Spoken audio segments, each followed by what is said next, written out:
Hello again, true crime fans. We've got another mysterious case to explore.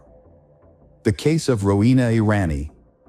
Rowena Irani was born in Karachi, Pakistan, on February 18, 1994. She was the daughter of Taran and Bam Irani. When Rowena was 10 years old, her family moved to Wichita, Kansas, in search of better opportunities. Her parents made the decision to provide a brighter future for Rowena and her brother, Rashid, in the United States. However, the move was not an easy one. Despite this, Rowena overcame the initial challenges and became a determined, sociable, and compassionate young woman. In 2012, she graduated from Wichita Heights High School and later enrolled at Wichita State University. She's still living at home while pursuing a degree in psychology. Her dream was to earn a master's degree and become a youth counselor. Her mother was very proud of Rowena's hard work and dedication to her studies. From the beginning, the Irani family's sacrifices paid off for their children. In addition to her academic goals, Rowena wanted to serve her community and help other young people reach their full potential. She began working at the Wichita Children's Home, a shelter for abandoned, abused, and emotionally troubled youth. Rowena developed close relationships with the children in her care, demonstrating her admirable ability to empathize and support them. Rowena gently woke the children each morning and made sure to say goodbye to them in the evening. The children looked forward to sharing their daily experiences, no matter how small, with her after school. The CEO highlighted Rowena's attentive listening and genuine empathy for each child. She affirmed that the children deserved to be treated with kindness and understanding. Additionally, Rowena guided the children in setting goals and providing practical strategies to achieve them, demonstrating her dedication to their well-being. Rowena dedicated herself to helping troubled people. With an exceptional academic record as a psychologist, she discovered her happiness in helping others. In May 2016, Rowena ran into Dane Thomas Owens at her brother's wedding. Dane came from a wealthy Kansas family and had joined the United States Army after graduating from high school. Dane was abruptly terminated from her military service due to a severe traumatic brain injury sustained from an explosive device. After being medically discharged, Dane returned to Wichita and enrolled at Kansas State University while continuing her education, like Rowena. Rowena and Dane quickly developed a deep affection for each other. However, there were some worrying signs regarding Dane's possessive behavior, controlling tendencies, and impulsiveness. Rowena's family and friends were concerned that Dane was moving too quickly toward marriage and starting a family, although Rowena seemed hesitant. At 22, Rowena wanted to focus on finishing college before considering a serious commitment like marriage. Her boyfriend's urgency and determination to get married made Rowena feel anxious, and she believed that the relationship was moving too fast. When she asked for independence and time alone early in the relationship, Dane responded with a letter filled with misery and desperation, begging her not to leave him. He desperately stated that he could not live without her and hinted at the possibility of self-harm. Ultimately, she did not end the relationship. Initially, Dane seemed to accept Rowena's views when she stated that she was not ready to get married and start a family. However, after only a week, he began to relentlessly press for an engagement, a wedding, and a future family. His behavior increasingly suggests that he sees Rowena as a target to be conquered rather than treating her as a girlfriend. He seems determined to keep her in a family role rather than supporting her in her academic and career endeavors. This imbalance in the relationship causes Rowena to become extremely anxious and doubtful about their compatibility. Why? In September 2016, Rowena observed an increase in Dane's violent behavior and felt compelled to share her concerns with her brother, Rashid, who was a police officer. Rowena recounted several disturbing incidents, including Dane's boasting about the brutal murders he claimed to have committed while serving in the military, such as killing women and children while deployed in Afghanistan. These revelations left Rowena deeply disturbed. Even more troubling was Dane's admission of his intention to kill a girl he had dated. He confessed that after being dumped, he had become vengeful and unstable, seriously considering murdering his ex. Rush had agreed that Dane posed a real threat and warned that he might commit acts of violence against the girl. On September 23, after a disagreement about ending the relationship, Rowena decided to permanently end her relationship with Dane Owens and cease all contact with him. She blocked his phone number and social media profiles, hoping to avoid the emotionally abusive and disturbing behavior she had previously tolerated. However, instead of accepting Rowena's decision, her ex-boyfriend began plotting his revenge. Although Dane was still recovering from recent shoulder surgery and unable to properly operate a gun, he became emotionally overwhelmed and purchased a .45 caliber handgun on October 3, more than a week after their breakup. Dane arrived at Rowena's home in a stealthy and unexpected manner while the rest of her family was away.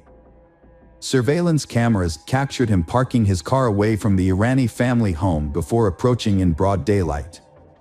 He attempted to conceal the illegal gun by strapping it to his arm, which was in a sling. Dane broke into Rowena's home without her knowledge. Upon encountering her, he shot and killed her without warning. This act of violence and cruelty was not motivated by passion, but rather was a calculated and deliberate act of a pathological person. After brutally attacking Rowena, Dane quickly fled the scene through the rear exit of the house and drove away in a hurry to avoid arrest. Along the way, he stopped to dispose of vital evidence in several ponds throughout the Wichita area, including a pistol magazine and Rowena's cell phone. Meanwhile, Rowena was left alone, severely injured, and bleeding profusely in the house for hours. Around 4 p.m., Rowena's mother, Tarun, finished off work. Tarun was confused because Rowena had not picked her up as usual and was unable to contact her daughter. A short time later, a co-worker of Tarun's drove her home. When Tarun entered the house, she was confronted with a horrifying scene: Rowena lying motionless on the floor, surrounded by blood and with a severe head injury. Tarun frantically called emergency services, but Rowena's injuries were too severe. Rowena's condition became critical after being shot and losing a significant amount of blood. She fought for her life for nearly 24 agonizing hours at Wesley Medical Center while her family remained by her side, hoping for a miracle. However, the worst happened. Rowena passed away on October 4 at the age of 22, ending a promising life in a senseless act of violence. Rowena's family was devastated by her death, but they were determined to find justice. Rush had quickly directed investigators to focus on the person who needed to be investigated: Rowena's ex-boyfriend, Dane Owens. In the final days of her life, Rowena had been subjected to fear and oppression from Dane. Therefore, finding and questioning Dane became a priority for investigators. When arrested and brought to the police station, Dane confessed that he harbored resentment toward Rowena for ending their relationship. During intense questioning, he attempted to explain himself with his version of events. He claimed that Rowena's death was an accident, a blatant lie that was completely inconsistent with the evidence gathered. According to his testimony to investigators, Dane stated that he went to Rowena's home to discuss mending their broken relationship, hoping for a happy ending. He admitted to visiting unannounced and carrying a loaded .45 caliber handgun, but did not explain why he had the weapon. However, Dane claimed that the gun was hidden in his wristband and that he had no intention of threatening or harming Rowena. When Dane entered the home looking for her, he said Rowena suddenly turned the corner, startling him. In a defensive response, due to his PTSD from serving in the military, he alleged that he accidentally fired the gun at Rowena in that moment of panic. He told detectives that he witnessed the moment the bullet accidentally hit Rowena in the head, causing her to fall to the ground. He was so distraught after the accident that he fled the scene and then disposed of the evidence. Although he claimed that the shooting was an accident triggered by his combat experience, detectives believed that was a clumsy lie. There is a strong body of evidence indicating that the murder was a carefully planned and premeditated act committed by Dane seeking revenge. This includes security footage from the crime scene, his confession of approaching Rowena surreptitiously with a loaded gun, his attempts to conceal evidence, and, most notably, the execution-style gunshot wound to the head. In November 2018, Dane Owens finally went to trial to face charges of brutally murdering Rowena after years of frustrating delays. The prosecution presented a strong and compelling case, with a significant amount of direct evidence. They built a narrative that portrayed Dane as controlling and possessive, often resorting to violence when faced with rejections, which ultimately led to Rowena's death.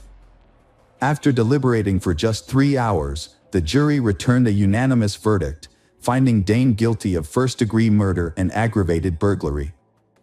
In Kansas, these charges automatically carry a life sentence. Dane was punished for cruelly taking away Rowena's promising life because his own self-esteem was hurt. He will have to wait at least 25 years before he can be considered for parole. However, due to the brutal nature of his crimes, his chances of obtaining parole are slim. He is currently incarcerated in a holding cell at the Hutchinson Correctional Facility in Hutchinson, Kansas, according to official court documents.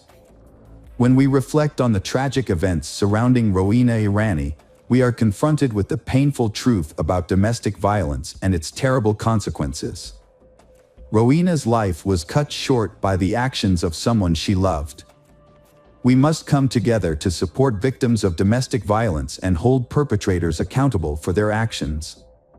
Rowena's story serves as an important reminder that love should never be accompanied by fear or violence. We hope that she will be remembered and that her story inspires efforts to build equal, respectful relationships and create a safe world where everyone is valued. Hi everyone, thanks for returning. Let's unravel another perplexing mystery. The case of Georgia Williams.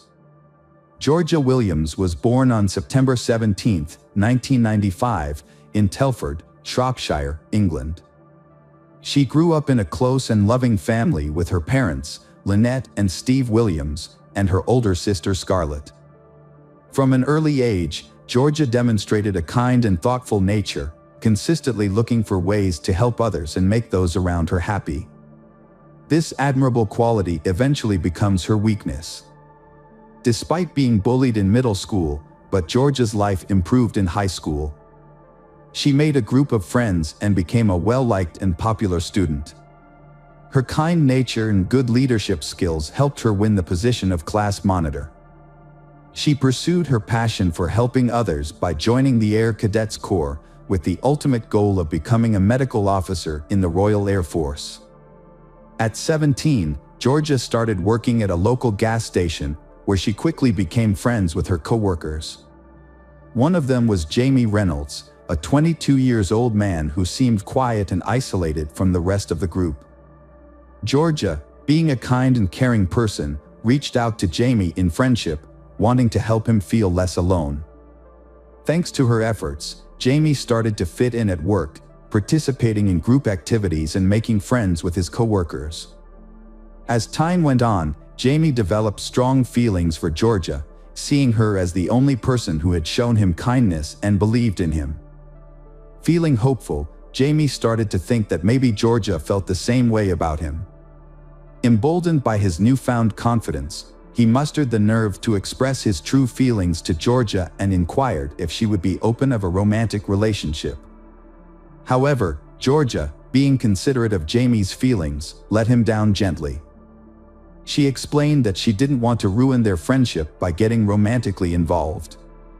Jamie seems to respect Georgia's choice and tries to maintain their friendship. However, he is actually harboring an increasingly unhealthy obsession with her.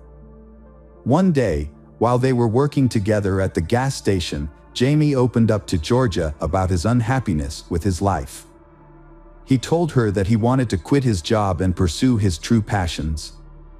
Jamie had always dreamed of turning his passions into a career, and Georgia was eager to support him. One day, they started talking about his hobbies, and Jamie revealed his love for photography. Georgia saw an opportunity and encouraged Jamie to pursue it as a career. Excited about the idea, Jamie asked Georgia to help him create a professional portfolio and asked if she would be his first model. Georgia, being a good friend, agreed to help. They scheduled a photo shoot for Sunday, May 26, 2013, at Jamie's parents' house, with a few mutual friends joining in. However, as the day approached, Georgia found herself in a difficult situation. Her family was hosting a barbecue, and her grandparents, whom she hadn't seen in a long time, would be attending. Georgia thought about canceling the photo shoot at the last minute, but she didn't want to let Jamie down. She decided to keep her commitment and assured her family that she would only be a short drive away. She planned to quickly take a few photos and then return to her family's barbecue, hoping to make both her friend and family happy. On that day, Georgia got ready quickly, doing her hair and makeup, and wearing jeans and a leather jacket. Her father complimented her as she left home at 7:30 p.m., saying she looked beautiful, like Sandy from Greece. Georgia's family expected her to return home soon. However, as the hours went by and she didn't come home, her loved ones started to worry. At first, her mother wasn't too concerned, thinking Georgia was probably just busy with the photo shoot or spending time with friends. She sent a text asking when the photo shoot would end. Georgia replied, saying it had already ended and that she was with friends and might be home late. Her mother wasn't worried after getting the text, as it seemed like a typical message from Georgia, with the usual 3 kissy face emojis at the end. Georgia's mother trusted her to be responsible, which is why she wasn't worried at first. As the night went on, Georgia's parents went to bed, thinking she would be home by morning. However, when they woke up the next day and Georgia still hadn't returned, they started to feel uneasy. Georgia's mother sent her a text message at 6:30 a.m. asking where she was. But it wasn't until 7:30 a.m. that a response arrived, saying George had spent the night at a friend's house and her phone battery was running out. The message said that if George didn't respond again, it was because her phone had died. George's mother was unaware that the messages were not written by her daughter. On May 27th, Georgia's parents thought she would come home after a music festival. They expected her to come home the next morning because she was excited about her first driving lesson. As the night went on and George didn't come home, her parents became more and more anxious. They stayed up late waiting for her, but there was no sign of her. They contacted relatives and friends to see if anyone had heard from George, but no one had seen or heard from her in days. This makes them even more insecure and unsure of what is going on. When Georgia failed to return home the next morning for her scheduled driving lesson, her family quickly reported her missing to the police. They gave the police all the information they had, but they only knew that Georgia had been to a photo shoot at Jamie Reynolds' home and nothing about her whereabouts after that. The police started investigating and focused on Jamie Reynolds. What they found out about him was alarming and raised concerns for Georgia's safety. It turns out that in 2008, Jamie got into trouble with the law for assaulting and attempting to strangle a teenager. Despite the seriousness of the incident, he was let off with a warning and not charged. When the police discovered this, they suspected Jamie even more and considered him the main suspect in Georgia's disappearance.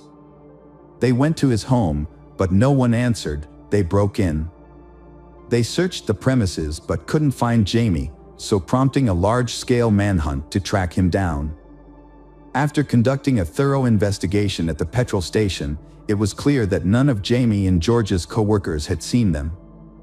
Their absence from work was unusual and raised concerns, as it was out of character for both of them. Although Jamie's parents were away on vacation, but they had already given the authorities key details about Jamie's van, such as its registration information. The police in Shropshire quickly shared this information with police agencies nationwide, asking them to be on the lookout for the van.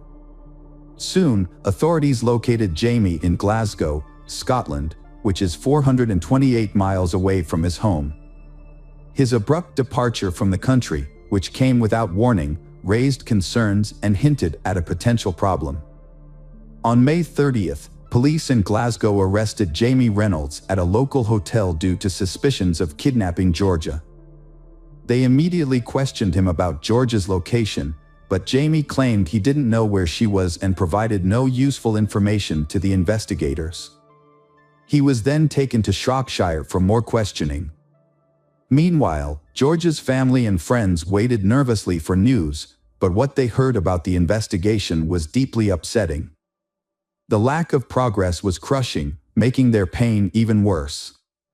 With Jamie in custody as the main suspect, the police searched his home for evidence. During the search, they found a camera with an SD card, but their hopes of finding important clues were crushed when they discovered that all the files had been deleted. The camera was sent to the police station for forensic analysis, where experts worked to recover the deleted files. Eventually, they managed to retrieve the data, revealed a shocking secret to the investigation. Among the recovered files are several images taken on the day Georgia went missing, providing a haunting look at she's final moments. The initial photos showed Georgia in normal poses at the start of the photo shoot, confirming she was at Jamie's residence that day. Although she appeared content and cooperative, it was clear Georgia had no idea about Jamie's sinister intentions. Sadly, she unintentionally entered a hazardous situation without realizing the risks, which ultimately led to her tragic death. As authorities went through the images, the tone became increasingly dark and unsettling. Subsequent photos reveal a series of harrowing incidents, depicting a distressed Georgia stripped of her clothes, standing weakly on a red recycling bin. Her hands appear to be tied behind her back with a rope hanging ominously above her. The footage captured Jamie Reynolds' horrific act. He filmed Georgia's final moments, showing her desperate struggle for breath. He later committed heinous acts of necrophilia, violating her lifeless body in various rooms of the house. Jamie's parents' bed was where he further compounded the horror. He took hundreds of additional photos showing Georgia in degrading positions, documenting his depravity. He stripped her of her jewelry, keeping them as trophies of his horrific crime. The police conducted a thorough search of Jamie's home and found a large collection of explicit photographs and videos, including content that depicted extreme violence, sexual assault, and murder. It was discovered that Jamie was not only in possession of these materials, but also actively involved in creating content that featured violent acts. Jamie's parents were alerted to their son's disturbing interests and immediately ended their vacation to meet with authorities. They revealed that Jamie had been exposed to violent and explicit content from the age of 14. It is possible that he was exposed to such content even earlier. Although his parents tried to intervene by blocking access to certain websites, Jamie found a way to circumvent their efforts. At the age of 14, he contacted the internet provider and set up his own private Wi-Fi connection, which allowed him to continue accessing the blocked websites without his parents' knowledge. When Jamie's parents first found out he was watching these videos, they became worried and contacted the police and Child Protective Services. However, the authorities said they couldn't take any action because watching such content wasn't against the law. As the police looked into the matter further, they found a set of notebooks containing 40 separate stories written by Jamie. These stories were centered around harming, sexually assaulting, and murdering women. Additionally, investigators discovered that Jamie had searched social media platforms, printed and marked images of young girls with nooses around their necks. One of the stories, titled "Georgia Williams Surprised," has a very similar plot to the incidents that led to Georgia's death. Authorities believe this narrative may have been a pre-planned scenario, intended to be carried out from the start. Jamie began writing this narrative in January and finished it just 3 weeks before the murder. Despite being questioned, Jamie refused to reveal the location of George's body, insisting he was innocent. As a result, investigators had to painstakingly reconstruct Jamie's movements from the Monday morning after George's murder. They started by reviewing surveillance footage of Jamie refueling his vehicle at a petrol station. Unbeknownst to them at the time, George's body was hidden in the back of Jamie's van. After refueling, Jamie drove 60 miles to a movie theater, leaving George's body in the van parked in the theater's lot. He then went inside to watch a movie. However, police lost track of Jamie after he left the theater and issued a public appeal for help finding him. The appeal was successful, with people reporting sightings of Jamie's van near the New York G Mountain Pass. The area, with its dense woods and muddy terrain, was where Jamie tried to evade capture. Locals remembered Jamie in his van, especially after it got stuck in the mud and Good Samaritans helped him get it out. Police followed up on this lead and searched the wooded area where Jamie was spotted. Unfortunately, they found George's naked body in this secluded spot. George's body was returned to Shropshire after being recovered. A post-mortem examination revealed she died from asphyxiation due to a ligature around her neck. Forensic analysis also showed bruising on her back, indicating Jamie had used his knee to press her down. Initially, Jamie denied any involvement in George's murder, but on the first day of his trial in December 2013, he suddenly stood up and pleaded guilty to all charges. During the trial, George's father gave a heartfelt address to the court. They had to endure the pain for a long time as they witnessed their daughter's body lying motionless in the hospital's rest house, a traumatic experience that haunted both him and his wife. The trial also uncovered Jamie's previous run-ins with the law. In 2008, he received a warning from a judge for keeping a 1-year-old girl captive in his home. A disturbing incident foreshadowing George's tragic death. In 2011, Jamie was criticized for recklessly backing his car into a girl's vehicle. This incident occurred after the girl had turned down his romantic advances. Although the case was eventually closed, Judge Mr. Justice Wilkie expressed serious concerns about Jamie's behavior, calling him a sexual deviant and warning about his potential to become a dangerous serial offender. As a result, Jamie received a whole life term, a sentence typically reserved for the most severe crimes, meaning he would spend the rest of his life in prison without parole. At the time, Jamie was the 46th person to receive this sentence and the youngest person in history to be given a whole life term.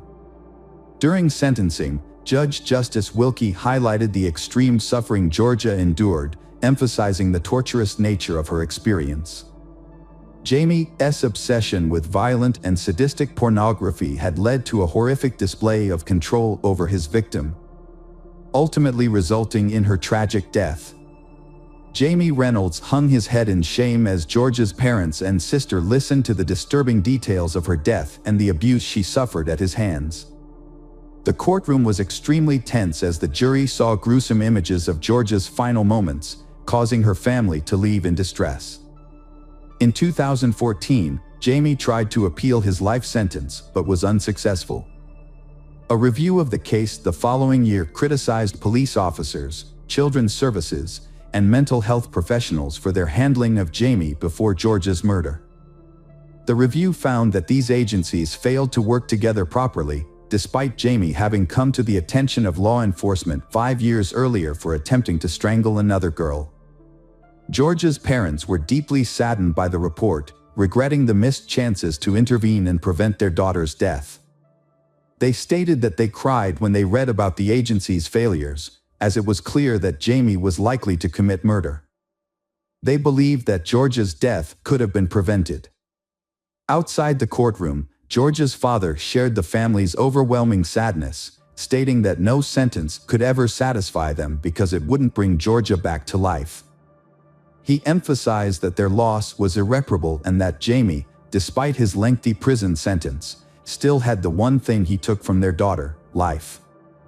He noted that what to cause them grief is that Jamie, even while serving a life sentence, still gets to live. Jamie Reynolds remains in prison to this day. Georgia's mother, Lynette, later wrote a book titled Our Georgia, in which she shared the family's traumatic experiences. The book highlights the failures of the legal system that allowed Jamie, a violent film enthusiast, to remain at large and eventually commit murder. This book is a heartfelt tribute to Georgia and provides an insight into the devastating aftermath of her tragic passing. Georgia's death caused immense pain to those who loved her, leaving a huge gap that can never be filled. Hello friends, welcome to our channel. Today we're going to take a look at another horrible case with you. The case of Michelle Williams. Michelle was raised in Hurst, a suburb of Dallas, Texas, alongside her younger sister Laura. After their mother left to pursue a better life, their father took on the responsibility of raising them. However, he struggled to provide for the family, often relying on unstable construction work and seeking solace in alcohol. In an attempt to make ends meet, Michelle's father devised and carried out schemes to obtain easy money. He would take jobs at factories, intentionally injure himself, and collect insurance payouts. Although this tactic initially worked, it was eventually exposed with the help of CCTV cameras at one of his workplaces, resulting in his arrest and imprisonment. Growing up in an environment filled with deception and manipulation, Michelle became accustomed to a life of dishonesty. She desperately sought escape from this reality, but the lies and deceit had become ingrained in her way of life, making it difficult for her to imagine an alternative. Michelle longed to grow up quickly and leave her impoverished life behind. By the age of 15, she had developed into an attractive young woman, drawing attention from both her peers and older individuals. Michelle soon discovers that she can use her femininity and charm to influence the men around her and get what she wants. As a result, she enters a series of romantic relationships with various men. At 17, Michelle drops out of school and marries 16-year-old Kenneth O'Brien, telling him she's pregnant. Kenneth takes responsibility for his young wife and unborn child, joining the army to provide for them. They move frequently, having 2 more children, but Michelle grows dissatisfied with their nomadic lifestyle and temporary military housing. After 5 years, Michelle leaves Kenneth, citing his infidelity and physical abuse as reasons for the divorce. She returns to her hometown of Hurst, portraying herself as a victim of domestic violence to garner support from relatives and friends. As Michelle rebuilds her life, she reconnects with an old classmate, Brandon, and falls in love. Brandon is smitten with Michelle and happily accepts her 3 children from her previous marriage. They were preparing to get married, but just before the wedding, Brandon became furious with Michelle. He discovered that she had not finalized her divorce from her first husband. Michelle had been afraid to discuss the divorce with her ex-husband due to his abusive behavior, and as a result, she hadn't sent the necessary documents. With the help of a lawyer, they quickly resolved the issue, and they was able to get married in 1994. Initially, their family life was peaceful and routine. Brandon focused on growing his IT company, while Michelle worked as a dental assistant. However, Michelle had bigger aspirations. She began bringing home various dental equipment and supplies. Brandon's concerns grew as he suspected something was wrong. It was later revealed that Michelle had been stealing. Fortunately, they avoided going to trial. However, this incident marked the beginning of Brandon's trust issues with his wife. When neighbors reported that cars frequently visited their house while Brandon was at work, he installed a tape recorder in several rooms. Upon listening to the recordings, he discovered that various men were visiting their home throughout the day. Brandon conducted his own investigation and discovered that Michelle's first marriage ended in divorce due to her repeated infidelities, contradicting her claim that it was her husband's abuse. Upon learning this, Brandon reached his limit and requested a divorce. Enraged that Brandon was the one to initiate the split, Michelle sought revenge while he was away at work. Brandon had a valuable saltwater aquarium with thousands of dollars worth of fish. Michelle destroyed it by pouring Comet into the tank, killing all the fish. But that was not the end of her destructive behavior. Brandon's dog, Domino, was also a victim of Michelle's cruelty. She gave the dog sleeping pills, which led to its death. However, this was only the beginning of Brandon's nightmare. Michelle's actions continued to cause harm, and Brandon eventually learned the truth about her when his marriage was ruined. What Michelle did to Brandon was not an isolated incident. Her treatment of other men was even more shocking. It was later discovered that Michelle's first child was the child of her and John Paul Ray, a high school classmate of hers. Instead of telling John the truth, Michelle convinces Kenneth O'Brien that the child is his and he is forced to marry her. For 13 years, Kenneth believed the child was his child and even paid child support from age 5 to 18. After Michelle's divorce from Brandon, she moved in with John, the father of her first child. They lived together in a common-law marriage for 8 years. However, their relationship ended abruptly when John suspected Michelle of cheating on him. Michelle confirmed she was having an affair, which led to John moving out and leaving most of her belongings behind. She then met Greg Williams, a man with a history of marital failures, having been married twice before and having a daughter named Taylor from his previous marriage to Katie. After Greg and Katie's divorce in 2003, they shared custody of Taylor and maintained a good relationship, which made a formal child support agreement unnecessary. Greg was a successful and generous man who seemed like a perfect partner for Michelle. In 2007, Greg and Michelle had a daughter named Michaela, and they got married a year later. Their marriage seemed like the epitome of the American dream, with plenty of money, children, and love. Michelle appeared to have finally achieved the life she had always wanted. Greg came from a family with strong principles and had achieved success through his own hard work from a young age. He was a sports enthusiast and a black belt in martial arts. Both Greg and Michelle owned guns, which they kept in their home in Keller. Michelle kept a silver .40 caliber pistol in a safe, while Greg stored his black LAA .45 caliber gun, always loaded, in a case under his bedside table. Despite their differences, they was committed to making their marriage work. They regularly hosted birthday parties for their children from previous relationships at their home in Keller.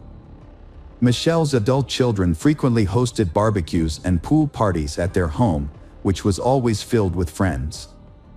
Despite their idyllic suburban life and bright daughter, Michelle and her husband Greg didn't fit the traditional American couple mold. They had met through an online forum for those interested in bondage, domination, sadism, and masochism, and their raucous adult gatherings had drawn numerous complaints from their neighbors. On October 13, 2011, at 4:40 a.m., an emergency call was made by a frantic woman, claiming she and her husband had been attacked by an intruder. She reported being injured and her husband shot. Police quickly arrived at the scene and discovered a blaring television and a baby sleeping on the couch inside the house. Michelle's daughter was fast asleep and unharmed during the incident. However, Michelle's behavior raised suspicions among the police officers who arrived at the scene. Despite claiming to have just experienced a burglary and assault, Michelle appeared remarkably calm and composed. Her hair was styled, and she was fully dressed, which seemed inconsistent with her story. The police soon cordoned off the entire gated community and thoroughly searched the home. As the investigation progressed, Michelle was taken to the Keller Township Police Station for further questioning.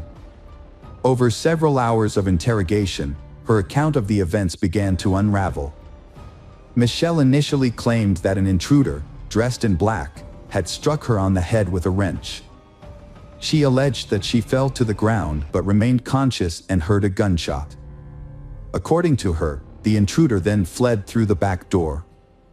However, the evidence at the scene contradicted her story. Greg Williams, the victim, was found shot in the head while lying in bed.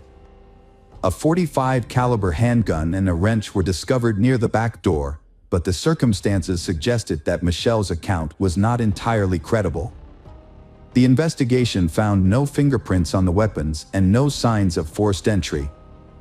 The family's valuables, including a large sum of cash, were left untouched. Security footage revealed that the only car to enter the gated community before the crime belonged to a newspaper delivery person. Michelle attempted to mislead the police by fabricating a story about the attack. She even went so far as to injure herself with a wrench and stage the scene. However, detectives noticed inconsistencies in her account. The discovery of the gun used in the crime, devoid of fingerprints, further raised suspicions. The final discrepancy was the untouched $20,000 in cash, which Michelle couldn't explain. While Michelle was unable to provide a reason for why her husband, a successful businessman and devoted father, would take his own life, she was able to justify her own actions. Michelle claimed she wanted to protect their young daughter from the painful truth about her father's death. She told the police that she had cleaned the gun and washed her husband Greg's hands to remove fingerprints, and then staged a fake home invasion before calling for help. This explanation seemed strange, but it explained why no evidence of an intruder was found. Michelle also admitted to using bleach to clean up the crime scene and hitting herself in the face with a wrench to make the attack look more believable. From the start, the police in Keller suspected that Michelle's story was not true, but at the time, they did not have any physical evidence that linked her to the crime. Michelle was arrested for lying to the police, but she was later released.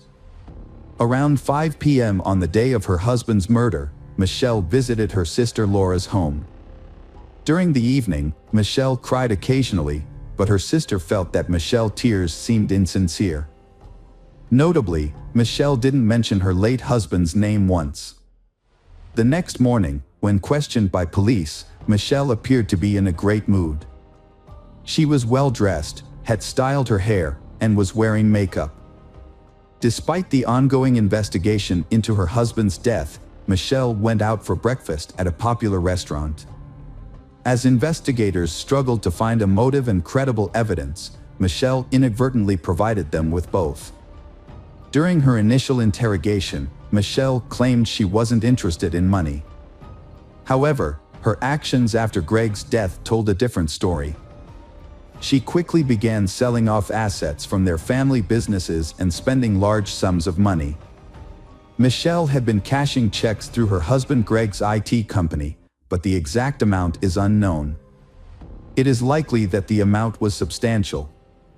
After selling the Blueberries frozen yogurt store in Keller, Michelle made a crucial mistake. She attempted to claim the payout on Greg's life insurance policy, for which she was the sole beneficiary. The policy was taken out on August 12, 2011, nearly 2 months before Greg's death. However, Michelle overlooked a key detail: the policy did not cover Greg's death since he had taken his own life. As a result, the insurance company denied her the $60,000 payout, which was the primary motive for the crime. Later, another financial irregularity came to light that raised suspicions about Michelle. It was discovered that she had used falsified financial documents to secure a mortgage loan for the house that she and Greg were planning to buy before his death. The account numbers had been intentionally altered, and the lender did not immediately detect the elaborate scheme. Following Greg's death, Michelle canceled a meeting with the mortgage company, and the fake account went undiscussed until it caught the attention of the police. Despite the scrutiny, Michelle felt confident in her ability to avoid consequences and wrote a check for $188,000 to attorney Kenneth Wincorn. She then took a week-long vacation to Grapevine with her children. During a 3-month investigation into Greg Williams' death, police uncovered a web of deceit spun by his wife, Michelle. An autopsy revealed that Greg was shot from a distance of 12 to 18 inches. A toxicology report also showed that Greg had a large amount of sleeping pills in his system at the time of his death. Further investigation found no evidence of a break-in or assault on the house. Instead, police determined that Michelle had sedated her husband, turned up the TV volume, and shot him from close range. Their daughter was asleep in her room and did not hear the shooting. On November 3, 2011, the Tarrant County Medical Examiner officially ruled Greg's death a homicide. Michelle Williams was arrested on January 9 while on her way to a fitness center. She was charged with murder, tampering with evidence, and providing a false statement to police. As the sole witness and suspect, Michelle's bail was set at $522,000. However, she spent only a week in custody before being released on a reduced bail of $85,000. Michelle walked out of jail wearing gym clothes and a GPS monitor, accompanied by her new attorney, Kenneth Wincorn. However, this news infuriated Kathy, Greg's first wife, as she had paid Wincorn with money from Greg's estate, which she believed should not be used to defend Michelle, who was accused of killing Greg. According to online court records, Kenneth Wincorn's law firm had handled Greg and his ex-wife Kathy's divorce in 2003, and his name appeared on documents related to the custody agreement for their daughter Taylor in 2008. However, Wincorn later provided evidence showing his company, rather than him personally, had handled Greg's divorce case, which cleared him of the accusations that he had colluded with Michelle. Kenneth Wincorn learned of Greg's murder from an IT company employee. He described the news as shocking. Later, Michelle sought his help after her attempt to profit from Greg's death failed. Michelle changed her name to Shelley and presented herself as a fitness guru on Facebook. She publicly revealed her relationship with Gene Wallace, a friend of her oldest son who is nearly 15 years younger than her. Shelley and Gene opened a fitness club in Bedford and actively promoted it online. Michelle spent the next few months attending court hearings, enjoying her new relationship, and participating in fitness classes while wearing a GPS tracking ankle bracelet. Her courtroom attire often included miniskirts, knee-length boots, and revealing blouses. According to Greg's ex-wife Kathy, Michelle never showed any signs of mourning Greg's death. Rob Conover, a friend of Greg's for over 20 years, attended many of Michelle's hearings. He observed how Michelle skillfully manipulated police officers, portraying herself as an innocent woman in need of protection. On October 9, 2013, 45-year-old Michelle took a plea deal, pleading guilty to tampering with evidence and deadly conduct. Michelle Williams has been sentenced to 18 years in prison for tampering with evidence and engaging in deadly, dangerous conduct. This is a third-degree felony that is only recognized in a few states. Initially, Michelle admitted to cleaning the gun and her husband Greg's body, but the lack of her DNA at the scene raised doubts about the first-degree murder charge. The trial of Michelle Williams, also known as Keller's Black Widow, has begun. Prosecutors allege that she intentionally targeted her husband in 2011 to collect on his substantial life insurance policy. They described the crime as a clearly planned scheme motivated by greed. According to prosecutors, Michelle drugged her husband with sleeping pills and then shot him in the head to collect the insurance payout. Michelle admitted to cleaning the gun and Greg's body, but the lack of her DNA at the scene raised doubts about the first-degree murder charge. In a statement, Michelle's attorney, Kenneth Wincorn, highlighted the challenges in the case due to the thoroughly cleaned crime scene. If the jury finds that Michelle tampered with evidence and cleaned up the crime scene, she could receive a life sentence. During the trial, prosecutors stated that in the hours preceding the violent death, Greg Williams had a heated argument with his wife over financial issues. The altercation escalated to the point where he slapped her for spending a significant amount of money intended for a house down payment. In contrast, Michelle Williams' defense team claimed that Greg Williams took his own life. Defense attorney Clay Graham added that Greg Williams frequently struggled with depression and was known to use sedatives and steroids regularly.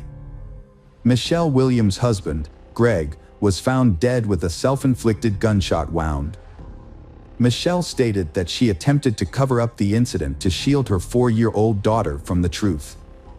Throughout the court hearings, Michelle maintained a composed appearance but showed some emotional response when presented with photographs of her deceased husband. Michelle planned to blame Greg's ex-wife for the crime, claiming it was due to custody disputes. However, this plan was flawed as there were no actual disputes. Michelle's adult son testified against her, revealing she had asked him to assist in framing Greg's ex-wife. After many hours of deliberation, the jury found Michelle guilty of tampering with physical evidence, a felony offense. She received a harsh sentence, 60 years in prison, with the stipulation that she must serve at least 30 years before becoming eligible for parole. Michelle has not expressed remorse for her actions and continues to evade full responsibility for her crimes. She is currently serving her time at Mountain View Prison in Gatesville, Texas. Hello friends, welcome to our channel. Today we're going to take a look at another horrible case with you, the case of Brianna Marie Schneller. Brianna Marie Schneller was an 18-year-old with a vibrant personality who loved Mexican food, music, dancing, and roller coasters. She was an exceptional student, and ranking as the top student at Everest High School in Washington, according to her parents, Craig and Lori Schneller. Brianna had a promising future ahead, with a trip to Tennessee planned for the summer and a notable achievement as the only student in Wisconsin to qualify for a national competition in professional and technical fields. Brianna's passion was to pursue a career in restaurant management and eventually start her own business in the food service industry. To gain experience and skills, she worked part-time at El Mezcal restaurant in Rib Mountain. Those who knew her, including friends, colleagues, and customers, described her as kind and responsive. Brianna's life was on the verge of two major events: her graduation and her wedding to her 22-year-old fiancé, Sebastian Ramirez. Brianna's parents initially disapproved of her relationship with Sebastian due to their age difference and concerns that she was growing up too quickly. However, after getting to know Sebastian better, they began to trust him and saw that he genuinely loved Brianna and had serious plans for their future together. They eventually moved in together, sharing an apartment on 12th Avenue in WoW with Sebastian's 19-year-old younger brother, Hugo. To outsiders, it seemed like the three of them got along well and lived harmoniously, burning the envy of many for their close friendship. Sebastian and Hugo supported Brianna's interests and also worked with her at a local restaurant called El Tequila Salsa. It's likely that this is where Sebastian and Brianna first met. Despite their seemingly perfect life, tragedy struck on May 2, 2009. The day began like any other, with Sebastian waking up early and trying not to disturb Brianna, who was still sleeping peacefully beside him. It was a day off from school, and she had no reason to wake up early. Brianna woke up while her boyfriend was in the shower. They exchanged affectionate greetings and discussed their plans for the day. Meanwhile, Sebastian tried to rouse Hugo, who had returned home early that morning after a late-night party. Hugo was clearly hungover. After Sebastian left for work, which was just a short walk away, his younger brother followed suit. Brianna was left alone in the apartment. Later, Hugo was feeling unwell. His hangover was severe, and he was struggling to concentrate. He decided to take an early lunch break and headed home to rest. When he arrived at the apartment, everything seemed normal at first. However, as he entered his brother's room, he noticed that it was in disarray. Brianna was lying on the floor, unresponsive. Hugo rushed to her side and asked what was wrong, but she didn't answer. At first, he didn't notice the blood. Hugo discovered a horrific scene when he removed a towel covering a woman's face. Her severe injuries had left Hugo almost unrecognizable, and he was utterly shocked and overcome with grief at the sight of her. Despite his distress, he knew he had to act quickly and ran to his neighbor's apartment on the floor below for help. The neighbor, a woman, called emergency services at 1:30 p.m., who was too distraught to speak clearly. The emergency operator received the call and was told that she was the girlfriend of Sebastian. She was lying on the floor, severely injured with cuts all over her body and a badly disfigured face. The operator was informed that she showed no signs of life. Police and paramedics rushed to the apartment building after receiving a call. When they arrived, they found a crowded parking lot, but one person stood out, Hugo Ramirez. He approached the officers and led them to the apartment where the incident occurred. Inside, they found a disturbing scene. Brianna's body was severely injured, with deep stab wounds on her chest, neck, and wrist. Hugo was visibly shaken and could barely speak as he led officers to the apartment. He simply pointed to Brianna's body, and the officers took note of the scene. The officers asked Hugo to leave the room so that forensic specialists could begin their examination. The specialists observed that the blood on the floor had already started to dry, suggesting that Brianna's body had been there for some time. It was clear that she had tried to defend herself, as evidenced by the defensive cuts on her arms. However, the attacker had overpowered her, leaving behind a crime scene with a significant amount of evidence. The forensic team found several key pieces of evidence, including a bloody iron on the floor, which appeared to have been used to strike Brianna's face. The iron was broken, with pieces scattered nearby. 2 knives were found in the bathroom sink, one of which was missing its sharp tip. Blood was also found on the soap, suggesting that the attacker had washed their hands after the crime. However, the most notable piece of evidence was a bloodied shoe print on the carpet, which drew the investigators' attention. The investigation of the house uncovered many new details. Notably, there were no signs of forced entry, suggesting that the victim may have known her attacker or that the perpetrator had a way to enter the apartment without breaking in. Additionally, a large sum of money was found scattered throughout the apartment, consisting of bills ranging from $1 to $20. According to Hugo, this money was comprised of tips they had accumulated at work, which were carelessly left lying around. At first glance, it appeared that nothing was missing from the apartment, indicating that the attack was not motivated by robbery. This theory was further supported by the discovery of a broken knife tip in the victim's body. The fact that the knife broke during the attack indicates that the perpetrator applied considerable force. It's crucial to grasp what may have motivated someone to hold such intense feelings of anger and aggression against Chi. Uncovering the cause of this brutal and unprecedented attack is crucial in shedding light on the matter. Craig and Laura Schneller anxiously waited at the police station, having heard that something terrible had happened at their daughter's home. Unfortunately, they had been unable to contact Brianna, and their hearts were heavy with worry. The officers had to tell the parents Brianna that their worst fears had come true. The news was devastating. Their daughter, Brianna, had passed away. The loss of a child is one of the greatest sorrows a parent can experience, and for the Schnellers, it was a life-altering moment. To confirm the identity, the authorities showed them photographs of Brianna, but only those that clearly showed her face, as some of the other images were too graphic. After confirming the tragic news, the Schnellers were in shock. With the help of a psychologist, they were able to compose themselves and answer questions from the police.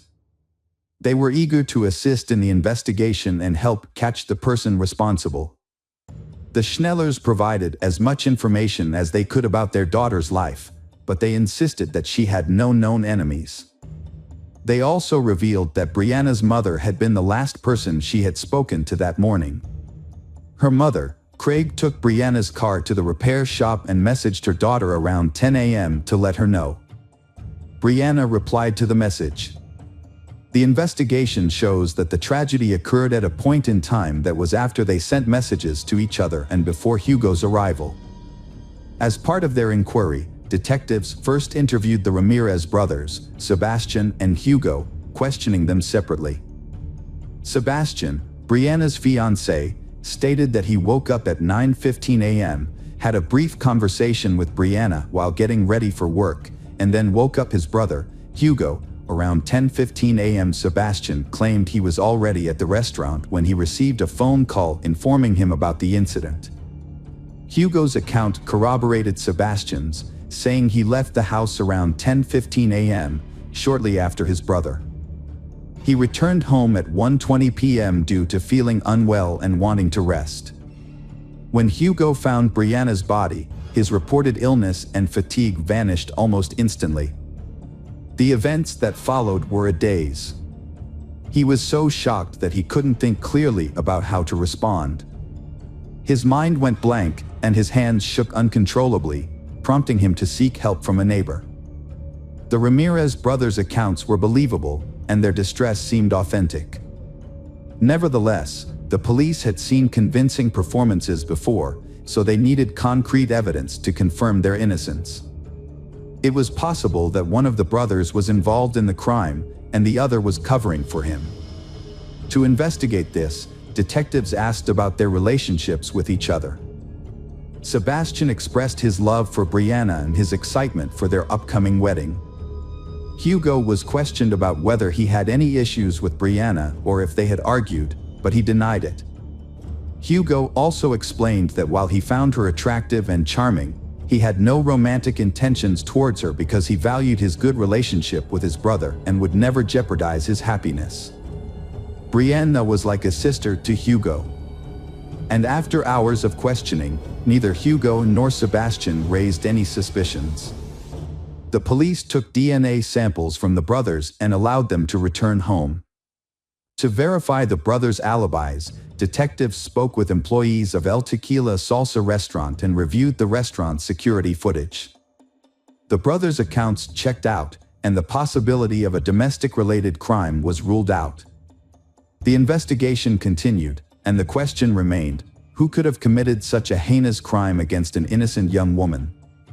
Was there a predator lurking in the city who had been watching Brianna and waiting for the perfect moment to strike? The police considered this possibility as they analyzed the evidence. The autopsy results confirmed the police's initial suspicions. The sequence of events was reconstructed as follows. Brianna was first hit on the head with a blunt object, likely an iron, which caused a severe injury. The perpetrator then cut her throat and inflicted multiple stab wounds to her body. The attack was extremely violent, with so many wounds that even experts couldn't count them all. At least 2 of the injuries were fatal. DNA from an unknown source was found under Brianna's fingernails, indicating that she struggled and resisted her attacker. Initial reports that nothing was missing from Brianna's home were later found to be incorrect.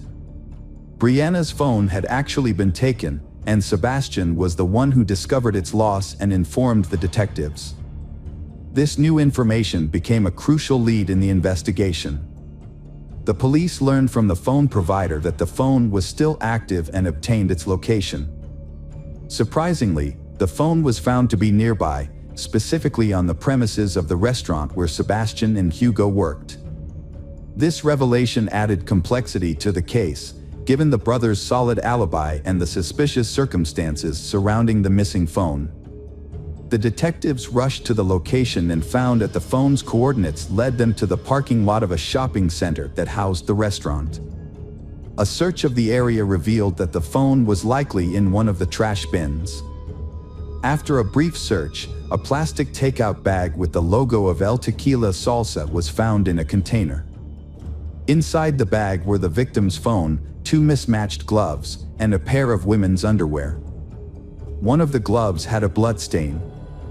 The bag and its contents were sent to the lab for further analysis, which could potentially yield fingerprints or DNA from the perpetrator. After seeing a photo of the bag's contents, Sebastian identified his girlfriend's underwear. The police then questioned the restaurant staff multiple times. On May 5th, they asked everyone to provide a DNA sample and checked for any scratches or injuries. They also carefully reviewed all the surveillance footage, both inside and outside the building and nearby businesses. The police had a challenging task to figure out who had thrown away the bag. A kitchen worker initially caught the investigators' attention because he arrived late to work after Brianna had already been found lifeless. However, he had a solid alibi. He had been pulled over for speeding on his way to the restaurant. Reviewing the security footage was crucial to the investigation, which led them to another suspect, Raul Ponce Rocha, the 24-year-old kitchen manager.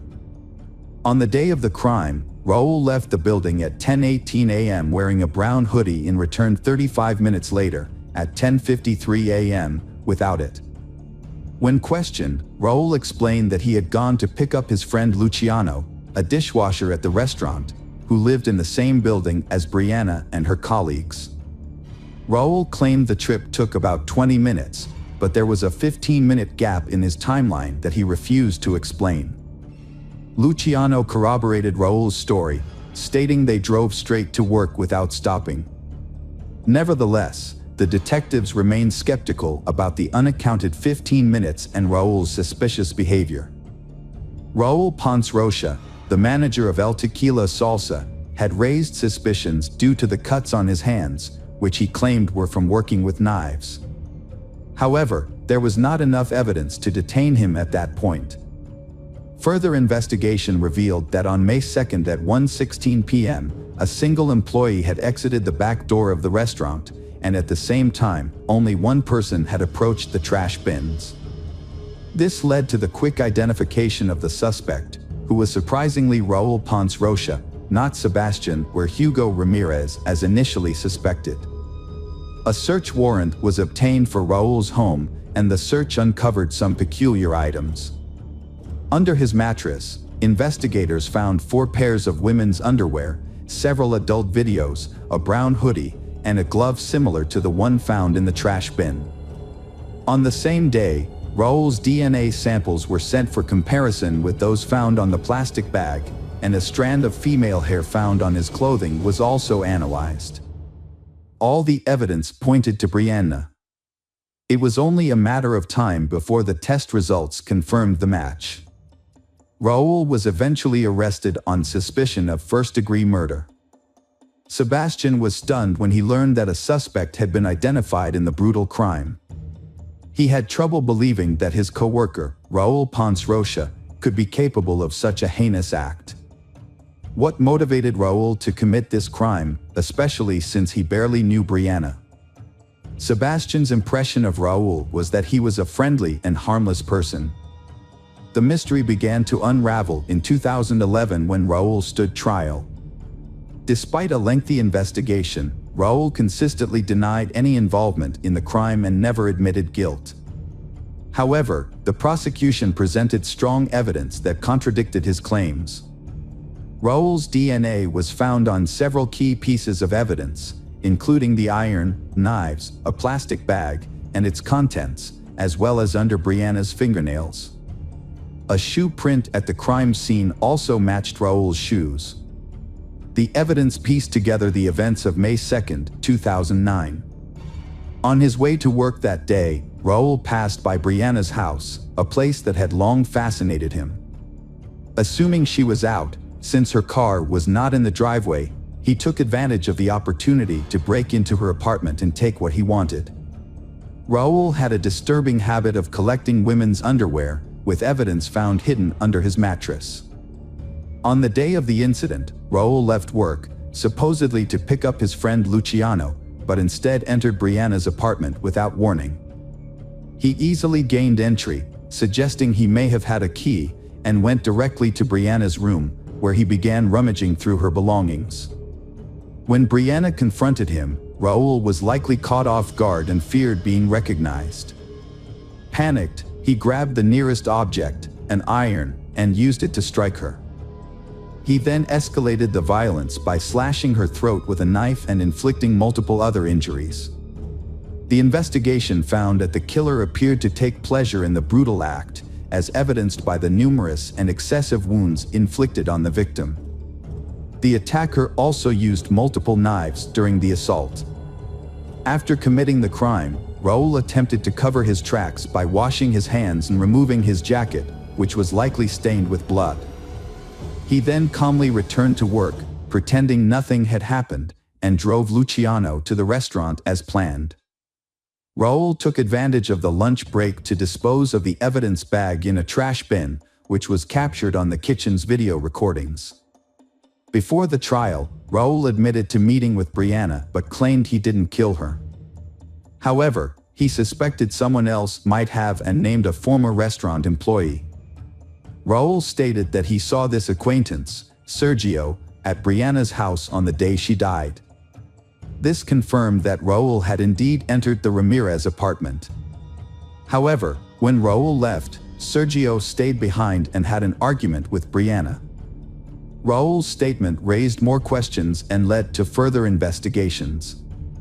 The authorities verified the information and managed to contact Sergio, who was abroad at the time. Sergio appeared at the trial and testified that he was not involved in Brianna's death.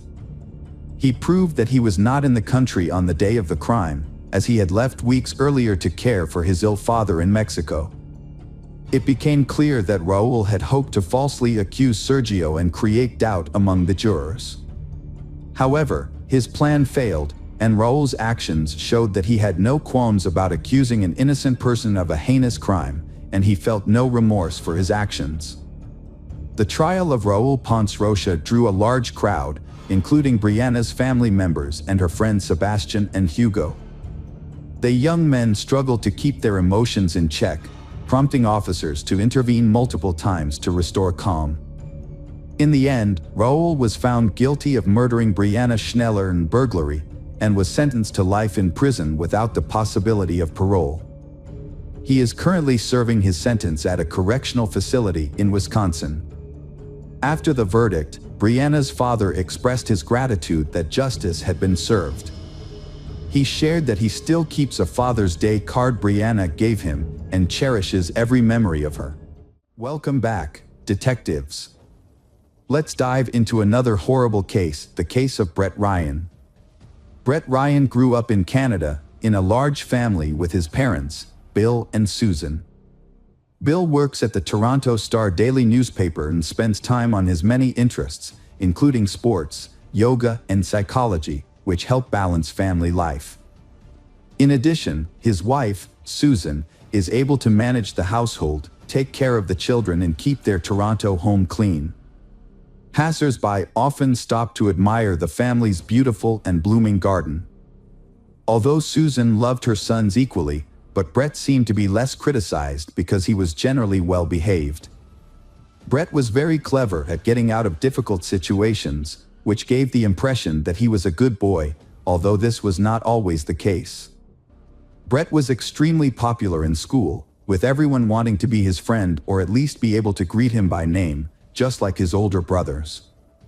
After high school, Brett attended university, driven by a desire to surpass his brother's achievements. To earn extra money, he placed an ad in the local newspaper, offering to paint houses and fences for Toronto residents.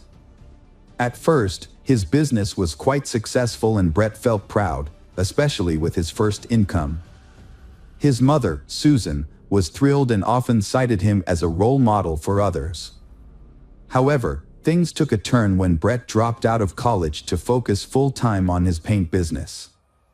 Without a degree, he had to work full-time as a paint salesman, which deprived him of formal education and exposed him to paint fumes on a regular basis.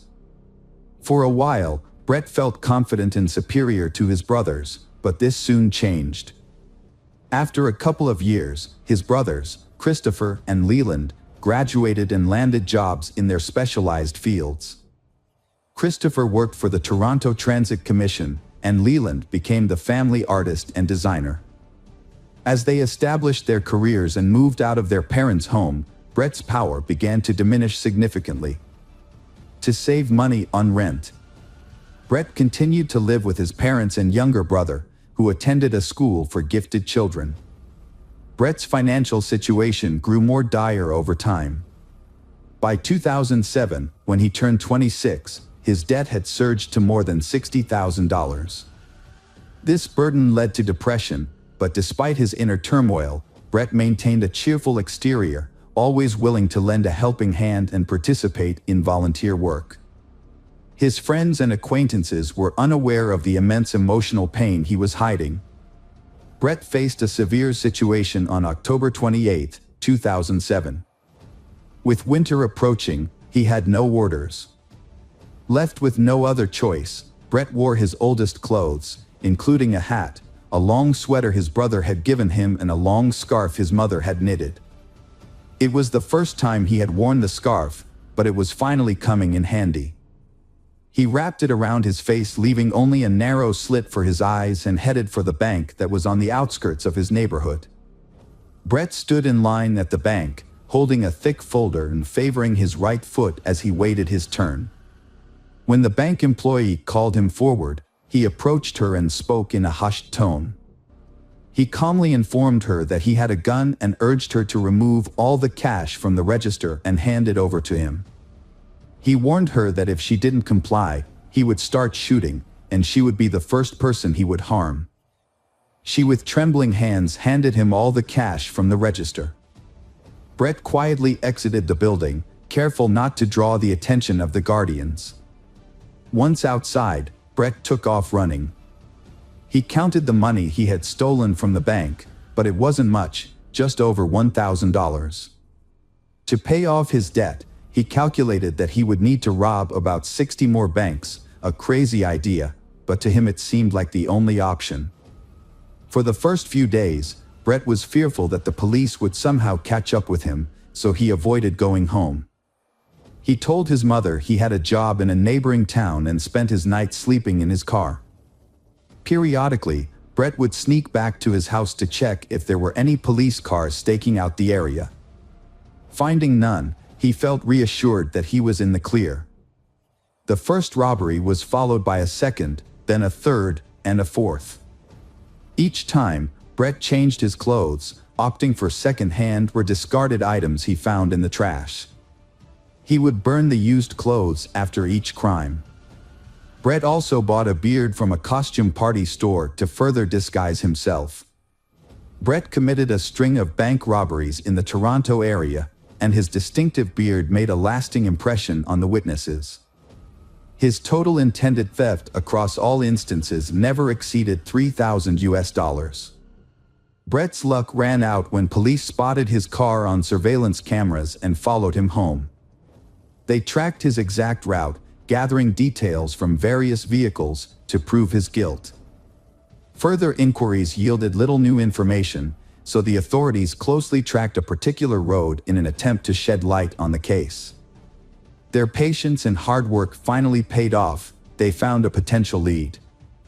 This person of interest, a bearded man, was found walking alone near a bank and was promptly detained by the officer for further investigation. Brett was under investigation for 7 months before being charged with robbery with a firearm, despite having a gun permit. Notably, he never actually carried a gun or any other weapon during the robberies. He didn't even bring a kitchen knife. Initially, he was charged with 19 counts, but after multiple appeals filed by him and his family, only 8 of those counts were upheld. Upon being given the opportunity to apply for parole, Brett submitted a petition. In it, he asked the authorities to consider the circumstances that led him to commit the crimes, including severe depression caused by 2 failed relationships and a significant amount of debt. He also reiterated that he had never intended to harm anyone during the robberies, as evidenced by his lack of weapons. His remarks were taken into account, but as a condition of his potential parole, he was required to undergo a session with a psychologist. The sessions had a positive impact on Brett.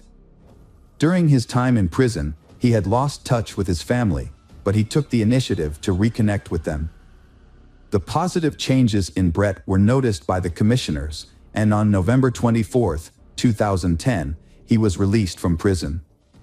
However, the freedom he had fought so hard for turned out to be more challenging than he had anticipated. Prior to his career as a painter, Brett struggled with deep emotional pain that weighed heavily on him.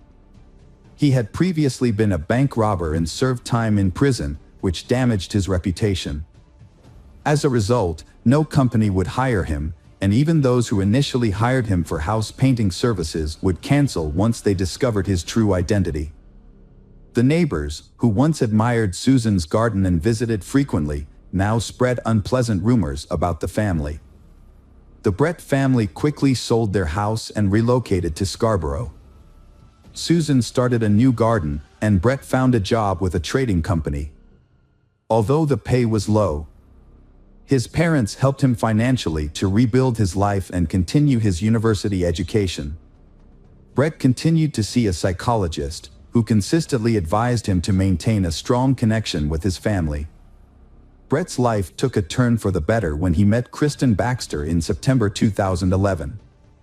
Kristen was an amazing person who had her own apartment with a stunning sea view. She was also into sports, which helped her stay in shape. What Brett appreciated most about her was that she didn't care about his past. They enjoyed traveling together, including a trip to Australia. Brett's parents were thrilled to see their son in a happy relationship and were confident that Kristen would encourage him to reach his full potential. However, just when everything was going well, tragedy struck. Brett's father passed away, leaving him in shock and sending him into a depressive state. As a result, Brett started visiting his psychologist more frequently to cope with his emotions. Brett was juggling two responsibilities: supporting his mother financially and nurturing his relationship with Kristen. They were both young adults, eager to build a stronger and more significant relationship with each other. Brett fell deeply in love with Kristen and decided to carry out an important plan. He had some savings and, after discussing his plans with his mother, decided to propose to Kristen with a ring. His mother supported his decision and gave him money to buy a ring. Although Kristen didn't need an expensive gift, Brett chose a gold ring with a large diamond to make the proposal special. Kristen happily accepted his proposal.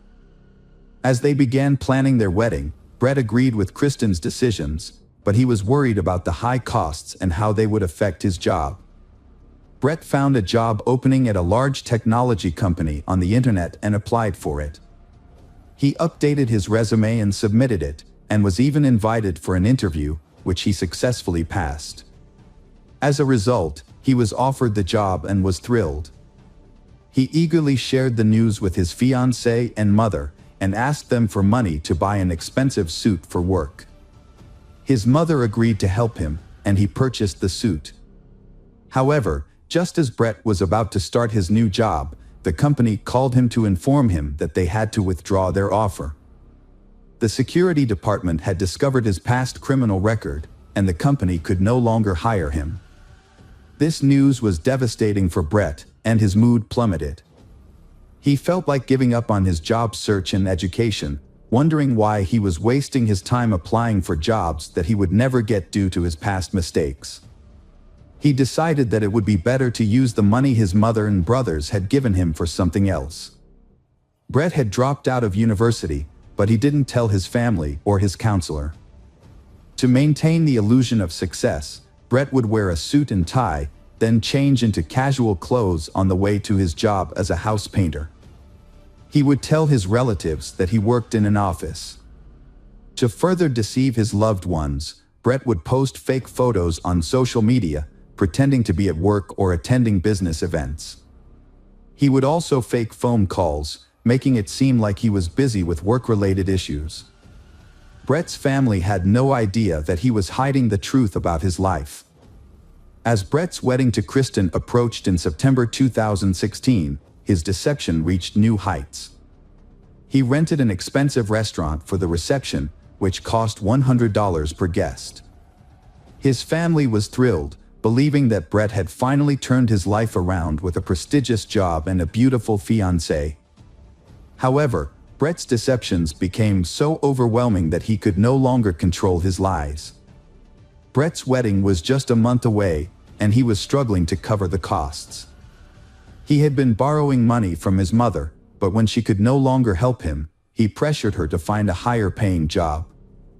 Meanwhile, he was planning a bachelor party and had invited all his friends and brothers.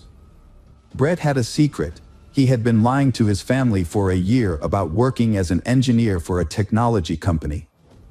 When he finally confessed to his counselor, the counselor advised him to come clean to his mother. After much procrastination, Brett told his mother the truth, which devastated her. She bragged to everyone about her son's success. Brett's mother demanded that he tell his fiancée, Kristen, the truth, threatening to do so herself if he didn't. She also warned him that his brothers were aware of the situation and were on her side.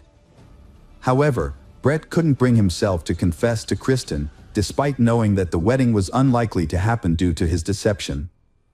With less than a month to go before the wedding, Brett remained silent, knowing that Kristen deserved to know the truth before it was too late.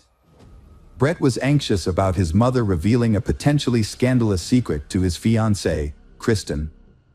Every time her phone rang, he would tense up, holding his breath until he realized it wasn't his mother on the line, but rather one of Kristen's friends inquiring about her wedding plans. Eventually, Brett came up with a plan to silence his mother for good. As a convicted felon, Brett was prohibited from owning firearms. He decided to use a crossbow, a silent and deadly weapon, to carry out his plan. Interestingly, his late father had taught him how to shoot a crossbow at targets in their garden, a hobby that Brett had excelled at. Brett purchased the crossbow and arrows at a local sporting goods store and hid them in his garage, disguising them among construction debris. He also created a fake alibi by rigging his computer to automatically post pre-written comments on YouTube. He achieved this by attaching a spoon to a fan, which was connected to his computer. The fan was set to a timer, making it seem like Brett was actively using his computer at the time of the crime. Brett made everyone believe that he spent the whole day at home, watching videos and commenting on them. However, on the morning of August 25th, he had other plans. He put on disguising clothes that concealed his face, sneaked out of the house through the back door to avoid the security cameras, and took a train to his parents' house. He wants to eliminate anyone who might stand in the way of the peaceful life he and Kristen are building. When Brett arrived at his parents' house, his mother, Susan, was taken aback by his unexpected visit. She wasn't feeling well that day, but Brett persisted in persuading her not to reveal his plans to his future wife. Despite her poor health, Susan firmly refused to comply with Brett's demands. As he continued to pressure her, Brett's anger escalated, and Susan sensed that something was terribly wrong. She noticed the crazed look in her son's eyes and warned him that she had already called for help and that Christopher was on his way. Brett's anger reached a boiling point. He rushed to the garage, grabbed a crossbow, but his rage and adrenaline surge made him unable to aim properly. Instead, he used the crossbow's butt to bludgeon his mother. To ensure she was dead, he tightened a rope around her neck.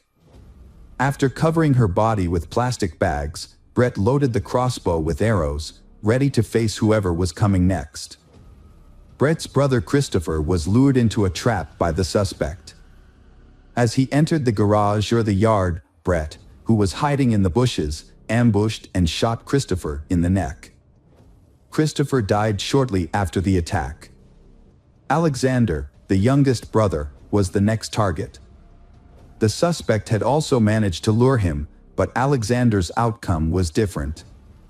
Shot in the neck with an arrow, Alexander was critically injured but didn't die instantly. He screamed and cried for help as the attack took place. Throughout this violence, Leland remained asleep on the second floor, oblivious to the crime happening nearby and to the identity of the perpetrator, who was also a family member. It was Alexander's screams that startled Leland out of sleep, ran downstairs, and stumbled upon the horrific scene of his brother Brett trying to strangle Alexander. A fight broke out between Leland and Brett, and Leland ended up in control, forcing Brett to back down. Leland immediately fled to a neighbor's house and called the police. With no means of escape, Brett remained in the house, realizing too late that his actions had disastrous consequences. In a desperate attempt to make amends, he composed a text message to Kristen, pleading for her forgiveness. Upon arriving at the scene, police officers found Brett, covered in blood, sitting beside his critically injured brother Alexander, who would later succumb to his injuries in the hospital. Brett voluntarily surrendered to the authorities, requesting to be handcuffed and taken into custody. During his confession, he revealed the location of his mother's body, hidden beneath packages in the garage, and acknowledged that she was beyond help. Brett admitted at the police station during the trial that he had not intended to kill Susan, but rather to scare her. In contrast, he had planned to kill Christopher and Alexander, who were witnesses to the crime. If they had not been present, they would still be alive. Brett attempted to justify his actions by citing his struggles with depression, but this did not lead to a more lenient sentence. Despite Brett's cooperation with the investigation and his voluntary confession, the judge imposed 3 life sentences, 1 for each murder. Brett will be eligible for parole in 2041.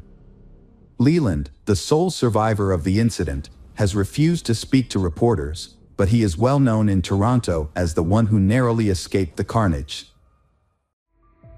Hello, crime enthusiasts. Are you ready for another chilling investigation? The case of Kirsten Hatfield. Kirsten Hatfield was born on February 12, 1989, in Midwest City, Oklahoma. Kirsten's father left the family soon after her birth, and her mother, Shannon, moved back in with grandparents. When Kirsten was 2 years old, they moved to their own home. Later, Shannon remarried, but the marriage was short-lived, leaving Shannon to care for her 2 young daughters alone. Kirsten, being the older sibling, took on a lot of responsibility, helping her mother care for her younger sister, Faith. Kirsten and Faith shared a bedroom, while their mother slept in the adjacent room. On May 13, 1997, Shannon put her daughters to bed as usual.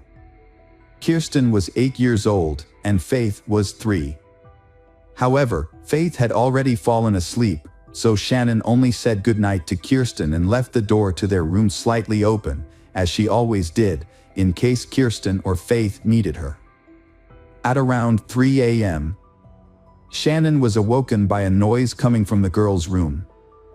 Thinking one of her daughters was awake, Shannon got out of bed to check on them.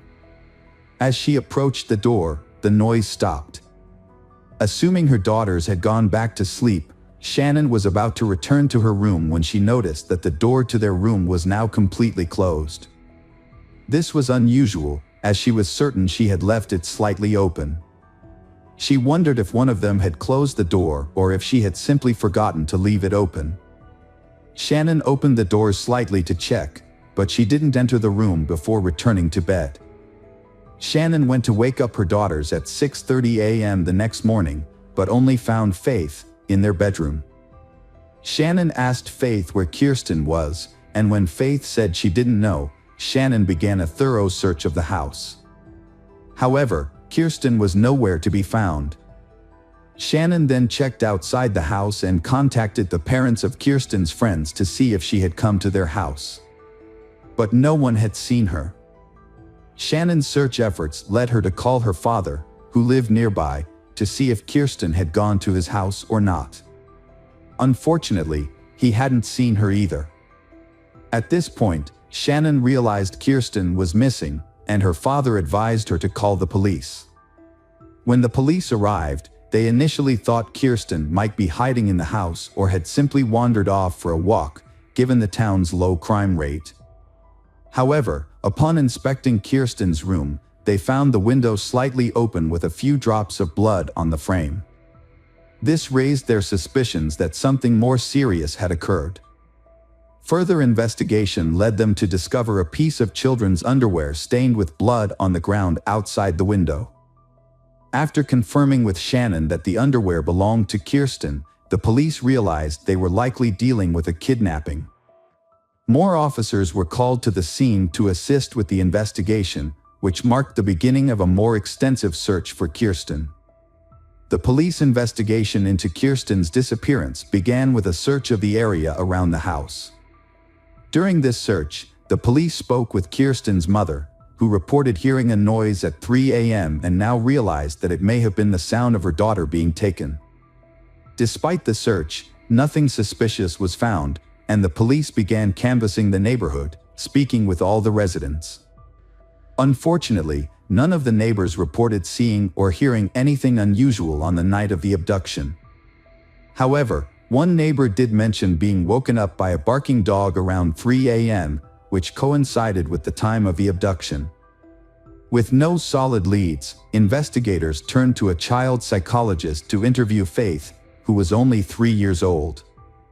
Despite her young age, Faith was able to share what she had witnessed, but her statement was limited to a single phrase: "A bad person came and took my sister." This confirmed that Kirsten had not left the house voluntarily, but unfortunately, it did not provide any further information about the perpetrator or Kirsten's whereabouts.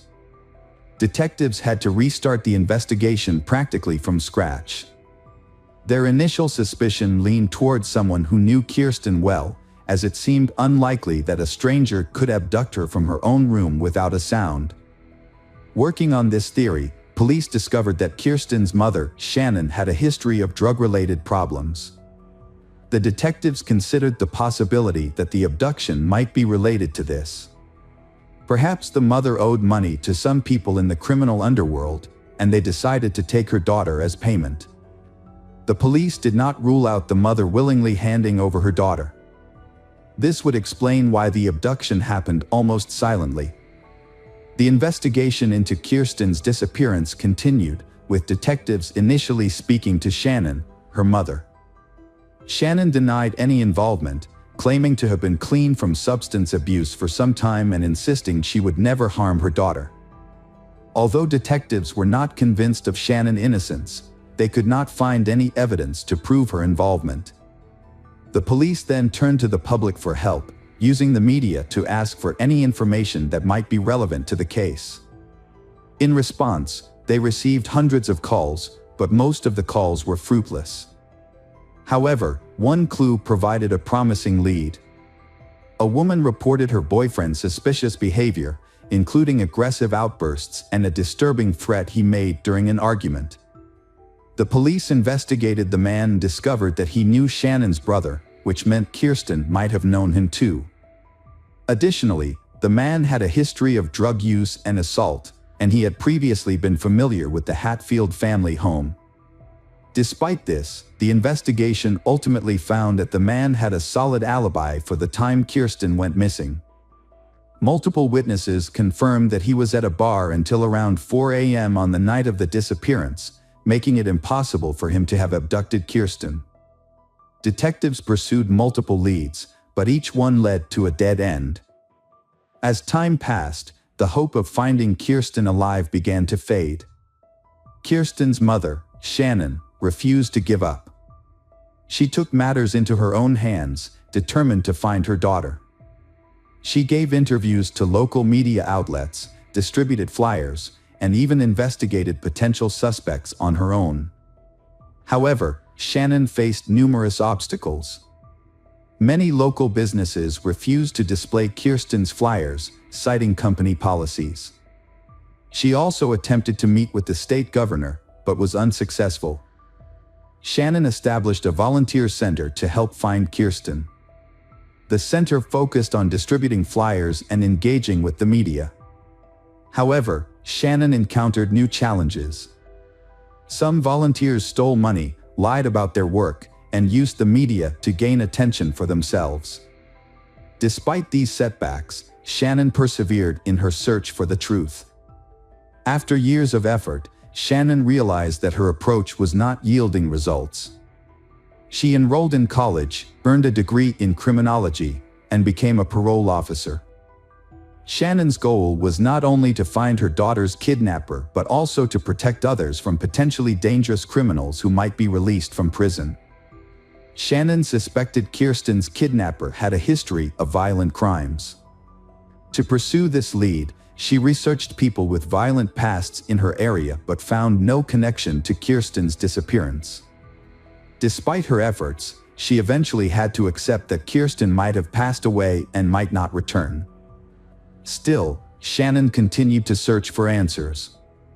Periodically, police reopened the case to investigate new leads, working with the FBI to create an updated sketch of Kirsten's possible appearance. In 2014, there was a breakthrough in the Kirsten case. A woman contacted the police and shared a shocking discovery she had made while sorting through her late mother's belongings. Among her mother's possessions was a diary detailing the woman's father's confession, claiming he had killed Kirsten Hatfield.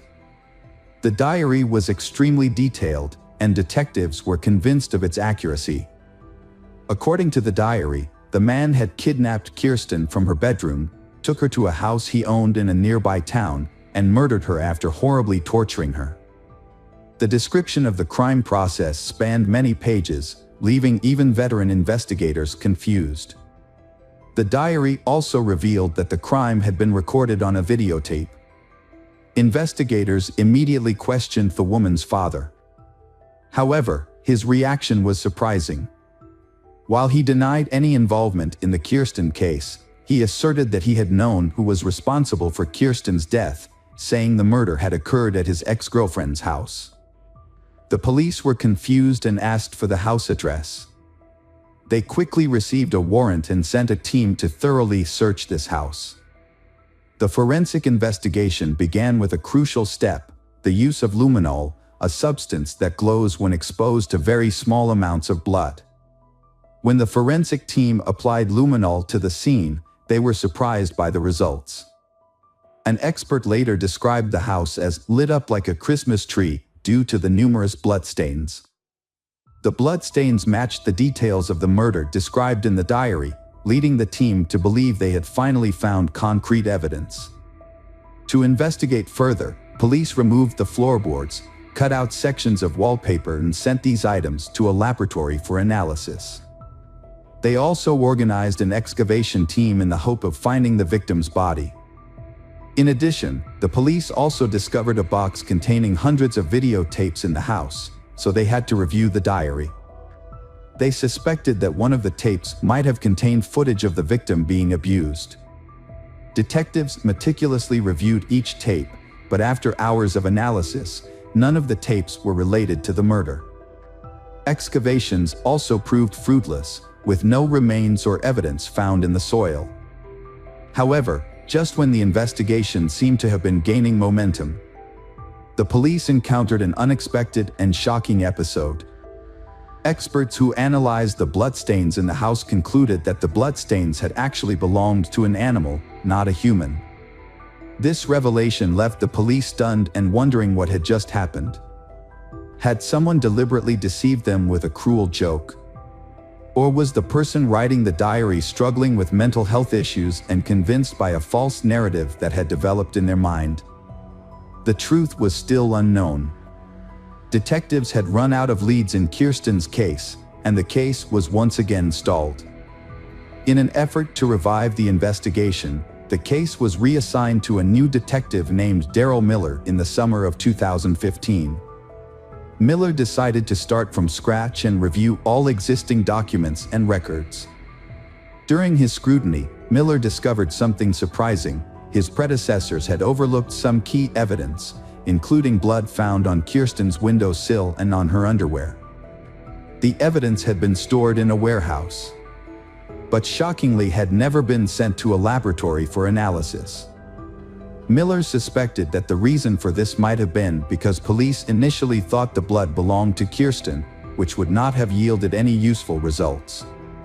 However, Miller decided to send them to the laboratory for analysis. The results were surprising. The blood sample did not belong to Kirsten, but to an unidentified man. This was a significant breakthrough after many years of investigation. Miller decided to collect DNA samples from all the men who had participated in the investigation since the kidnapping. Police tracked down each person on the list and sent their DNA to a lab for analysis. Everyone was cooperative and provided their DNA samples quickly. Miller patiently waited for the results, and finally he received a call from the lab. Experts had analyzed one of the samples and found a perfect match with bloodstains found on the window and the victim's underwear. The DNA belonged to Anthony Palma, 56. the Hatfield family's neighbor who lived across the street. Anthony had been one of the first people the police spoke to on the day of the abduction. At the time, he claimed to have woken up around 3 a.m. due to his dog barking. Now that his DNA had been linked to the crime scene, detectives decided to bring him in for further questioning. Although the DNA evidence was sufficient for a conviction, the investigators hoped to obtain a confession from Anthony. A confession would expedite the trial and potentially lead them to Kirsten's body, which was still missing. To get Anthony to talk, the detectives invited him for questioning, telling him it was a routine process. They claimed they were re-interviewing everyone, including neighbors, to gather new information. In reality, their goal was to get Anthony to admit whether he had ever been inside the Hatfield family home. Detectives asked Anthony to recall any additional details about the night in question. He retold the same story he had shared 18 years earlier. But this time he added a new detail. He claimed to have seen a white car parked outside Kirsten's house, although he didn't think much of it at the time. The police then asked Anthony about his relationship with Kirsten and her family. He stated that he knew them as neighbors, but he had never interacted with Kirsten personally. He maintained that he got along well with the other neighborhood children, who would often ask him for help fixing their bikes or visit him for candy. This conversation became a critical point in the investigation, as the police had discovered Anthony's blood on the windowsill of Kirsten's bedroom. When they asked if he had ever entered the house, Anthony claimed he had not. This statement raised suspicions, as the presence of his blood suggested otherwise. The detectives faced a challenge. Anthony's blood was fresh, suggesting it had been left recently, but he had had a visit to the house when it belonged to a friend. The investigators decided to move forward with the interrogation. Informing Anthony that his blood had been found in Kirsten's room and on her underwear. Anthony repeatedly denied ever entering the house, despite the evidence to the contrary. The investigators attempted to extract a confession, but he consistently maintained his innocence. The detectives changed their approach and exited the room, leaving Detective Miller to speak with Anthony privately. Miller entered with a photo of Kirsten, placing it in front of Anthony. However, Anthony promptly pushed the photo away, refusing to look at it for the remainder of the conversation. Miller asked various questions, attempting to prompt Anthony into a confession, but he continued to deny any involvement. Failing to obtain an admission of guilt, the police ended the interrogation and apprehended Anthony. A subsequent search of his residence, made possible by a search warrant, uncovered no evidence of Kirsten's remains or any other relevant evidence. During the trial, Anthony repeatedly denied any involvement in the crime. But DNA evidence told a different story. As the trial progressed, new details emerged that the police had initially overlooked. It was revealed that Anthony had a history of run-ins with the law, including a prior conviction for breaking into a girl's bedroom and assaulting her. He had also been imprisoned in the 1980s for a violent attack involving a weapon. Anthony's past convictions signaled his dangerousness, yet were overlooked in 1997. In 2017, a jury returned a guilty verdict for Kirsten's kidnapping and Kirsten's murder, and Anthony was sentenced to life in prison.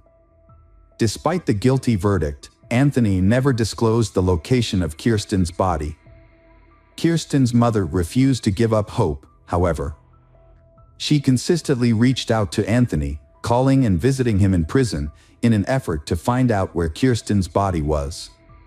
She spent hours trying to extract the truth from him, but ultimately, she was unsuccessful. Tragically, in 2019, Anthony was killed by his cellmate, who was motivated by a desire for revenge for Anthony's horrific crime against a child. As a result, Kirsten's family's only hope of finding Kirsten's body now depends on hikers or tourists who might stumble upon it in remote national parks, where Anthony may have buried her. Hi everyone, thanks for returning. Let's unravel another perplexing mystery, the case of Sarah Foxwell. Sarah Foxwell was born on May 18, 1998, in Salisbury, Maryland, into a large family with 2 sisters and 4 brothers. Her mother had 3 additional children from a previous marriage. After her parents divorced, Sarah's mother struggled to care for her children alone. She worked long hours, so the children often stayed with relatives. As the middle child, Sarah played a peacemaking role, usually managing to bring her siblings together despite their frequent arguments. In December 2009, 11-year-old Sarah temporarily moved in with her aunt and grandparents, who lived in a spacious farmhouse on the outskirts of Salisbury. The kids loved visiting their aunt's home, which offered plenty of room to play.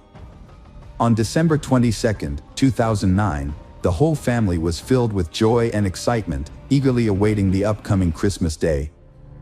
After a pizza dinner, they began getting ready for bed around 9 p.m. Sarah shared a room with her 6-year-old sister, Emma, at the end of the hallway near the back door. The sisters chatted for a bit before falling asleep. The next morning, Sarah's grandfather went to wake the kids, but only found Emma in the room. He searched the entire house, thinking Sarah might have already gotten up, but couldn't find her anywhere. He informed Sarah's aunt, and together they thoroughly searched every room and corner of the house. When they couldn't find Sarah, her aunt suggested she might have gone outside to play in the snow, but her shoes and jacket were still at home. Then, her aunt noticed that Sarah's toothbrush was missing from the bathroom. After searching the surrounding area and finding no Sarah, her aunt called Sarah's mother, who rushed over. They then contacted the police, who arrived quickly and began searching the house. Sarah's aunt explained that she always checked the doors and windows every night before bed, including the previous evening, and the police couldn't find any signs of Sarah inside or nearby. When they learned about the missing toothbrush, the officers considered the possibility of an abduction, thinking the kidnapper might have taken the toothbrush before leaving with Sarah. They then decided to verify if all the doors and windows were indeed locked as Sarah's aunt had claimed. As investigators approached the back door next to Sarah's room, they found it unlocked, despite her aunt's insistence that it had been locked the night before. This discovery raised suspicions, since the family kept a spare key outside, which was now missing. The fact that the perpetrator knew about the spare key shows that he was very familiar with this family. Furthermore, the family's dog, which normally barked at strangers, had remained silent that night. The police launched a massive search operation, fearing that Sarah might have been kidnapped. News of her disappearance spread quickly, prompting many local residents to contact the police and offer their assistance. The police chief has made a public appeal through the media, asking people to check their cameras for any suspicious activity. Dozens of local police officers joined the search, with assistance from neighboring town police departments and police from other states. The police were hopeful that they would find Sarah alive, as the perpetrator had taken her toothbrush, which could indicate that they intended to keep her alive. With this in mind, the police dedicated all their resources to the search. Outside the house, investigators found their first clue, fresh tire tracks in the snow, suggesting the kidnapper had arrived by car. Since Sarah's warm clothing was still at home, it was unlikely the kidnapper had taken her on foot. Meanwhile, at the police station, Sarah's family was in for a surprise. Her 6-year-old sister, Emma, who shared a room with Sarah, whispered to their grandmother that she had seen the person who took Sarah. Emma claimed she had woken up to a man talking to Sarah, but pretended to be asleep, unsure of what was happening. She then saw the man leave the room with Sarah. What Emma said next sent shockwaves through the family. She knew the man who took Sarah. It was Mr. Thomas, the ex-boyfriend of Sarah's aunt. A man named Thomas had a history of violence against women and girls. Despite his criminal record, he spent a lot of time at Aunt Sarah's house and the children got to know him. The police knew Thomas well because he had many criminal records. Thomas first went to prison at 18 for attacking a 12-year-old girl, but he was released early after just a few months. He was sentenced again for assaulting another minor, but he was released early once more, this time after serving 6 months due to good behavior. Thomas continued to exhibit violent behavior, including another assault for which he received a 6-month sentence. He also tried to assault a girl on the same day his wife returned home from the hospital with their newborn baby. His wife eventually divorced him and obtained a restraining order after he threatened to kill her and their daughter. In another disturbing incident, Thomas targeted 2 young girls sitting on a porch. He approached them, claiming he had been watching one of them play in the yard, and called her a wild girl. He then used a stick to hit her on the buttocks, prompting her to run inside and tell her mother about the attack. She recognized Thomas from the window and recalled seeing his face before she moved into the house. She had previously checked the local sex offender registry and found his photo listed. She immediately reported him to the police, and the case proceeded to court. However, Thomas avoided punishment for his actions. Before the trial, she was threatened not to mention that Thomas was a sex offender and had a previous conviction for sexual assault. A few months prior to Sarah's disappearance, Thomas was arrested again for breaking into a 24-year-old woman's bedroom at night, undressing, and masturbating beside her bed. He was released on bail after his arrest. Initially, Thomas hid his criminal past from Sarah's aunt, but she eventually discovered the truth. Despite this, Thomas managed to persuade her that the accusations against him were false and that he was innocent. Detectives are certain that Thomas was the person who kidnapped Sarah. This suspicion was reinforced by the fact that during his relationship with Sarah's aunt, he had spent an inordinate amount of time with Sarah, more so than with the other children in the household. At the time, this behavior didn't seem unusual, but now that Sarah is missing, it appears highly suspicious. To further investigate, the police visited Thomas's residence, a shed located on his parents' property just a few miles away. They brought him in for questioning and obtained a search warrant for the shed.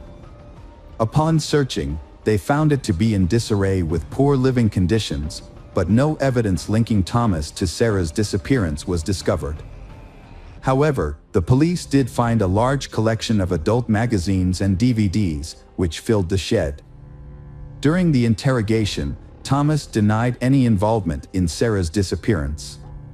He claimed that he was struggling with his own personal issues, specifically his tendency to commit crimes against underage girls.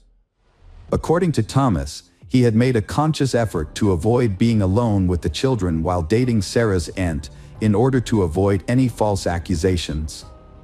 When confronted with Emma's testimony, which placed him at the scene of the abduction, Thomas dismissed her account, stating that she had a history of fabricating stories and that he was not there on the night in question. Detectives were skeptical of Thomas's story. It wasn't just because of his prior convictions. As they questioned him about 11-year-old Sarah's disappearance, Thomas seemed to take pleasure in the situation, smiling and mocking the sheriff.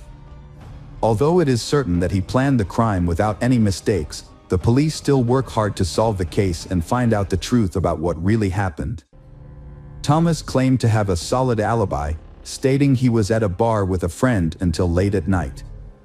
However, investigators found a discrepancy in his story. Although he was indeed at the bar, he left around 1 a.m. and wasn't seen again until 7 a.m. the next morning. A review of his phone records revealed that he had sent messages to several women, proposing to meet up, but all of them declined. Despite the inconsistencies in Thomas's story, detectives still couldn't gather enough evidence to incriminate him. Their primary concern was finding Sarah, and they poured all their resources into the search. A search of Thomas's pickup truck yielded several crucial clues. Inside, they found Sarah's green toothbrush and a large lollipop, which suggested that Thomas might have used the candy to lure her into his vehicle. Furthermore, the tire tracks on his truck matched the ones found in the snow outside the house on the night of Sarah's disappearance. Thomas had lied about not visiting Aunt Sarah's house for more than a month. This did not deter the police and volunteers from continuing their search Sarah. They searched extensively, covering many miles around her house, checking abandoned buildings, forests, ravines, and bodies of water. K-9 units and helicopters assisted in the search. The community provided immense support to the police efforts, with hundreds signing up to volunteer. The poor weather and upcoming holidays did not dampen the search, but unfortunately, the efforts yielded no results. The search party resumed early the next morning, with their numbers increasing rather than dwindling. Eventually, the number of volunteers swelled to 3,000 people. Due to the sheer volume of volunteers, the coordination center had to be relocated from the police station to a larger venue, the local baseball stadium. Many of the volunteers brought their children to assist, handing out essentials such as water, hot tea, and food. Despite the odds, the search continued with renewed determination to find Sarah alive. While investigators were questioning Thomas, they received another crucial piece of evidence. After he was brought to the station, his clothes were sent to the lab for analysis. Experts discovered foreign DNA on Thomas's underwear, which they compared to a DNA sample from Sarah's belongings. The results showed a complete match, leading detectives to a disturbing conclusion. It appeared that Thomas had sexually assaulted Sarah after abducting her. Despite the lack of progress in the search, thousands of people gathered on Christmas Day, December 25th, to continue looking for Sarah. Meanwhile, investigators obtained GPS data from Thomas's phone, which showed the cell towers his phone had connected to, although the exact locations were not provided. Police discovered that on the night Sarah vanished, her phone had connected to 3 cell towers, allowing them to narrow down the search area to a roughly triangular zone. Investigators focused on this location, located near the state border, about 8 miles from Sarah's aunt's home. The area was densely wooded, but hundreds of people thoroughly searched every inch of the territory, holding out hope for a Christmas miracle that Sarah would be found alive. Sadly, the outcome was far more tragic. Around 4 p.m., police discovered Sarah's body on the ground, near the state border. She was lying on her back with her arms raised upwards, pointing towards the sky. Medical experts performed an autopsy and were shocked by what they discovered. They confirmed that Sarah had been sexually assaulted and showed signs of strangulation. Additionally, experts found dirt in Sarah's lungs, suggesting that the perpetrator had attempted to drown her in a puddle. During this torture, Sarah lost consciousness. The experts also found evidence that Sarah had suffered severe burns. It is believed that the perpetrator may have left her lying in the forest for some time, went to get gasoline, and then returned to set Sarah on fire. Significantly, traces of smoke were found in her lungs, indicating that she was still alive when the fire was set. This also explains why her hands were raised and pointing to the sky. Likely a reflex reaction to the fire. The sheer cruelty of these actions shocked and horrified everyone involved in the case, including the detectives. After reconstructing the case, the investigators' main goal is to ensure that the perpetrator, Thomas, receives the death penalty.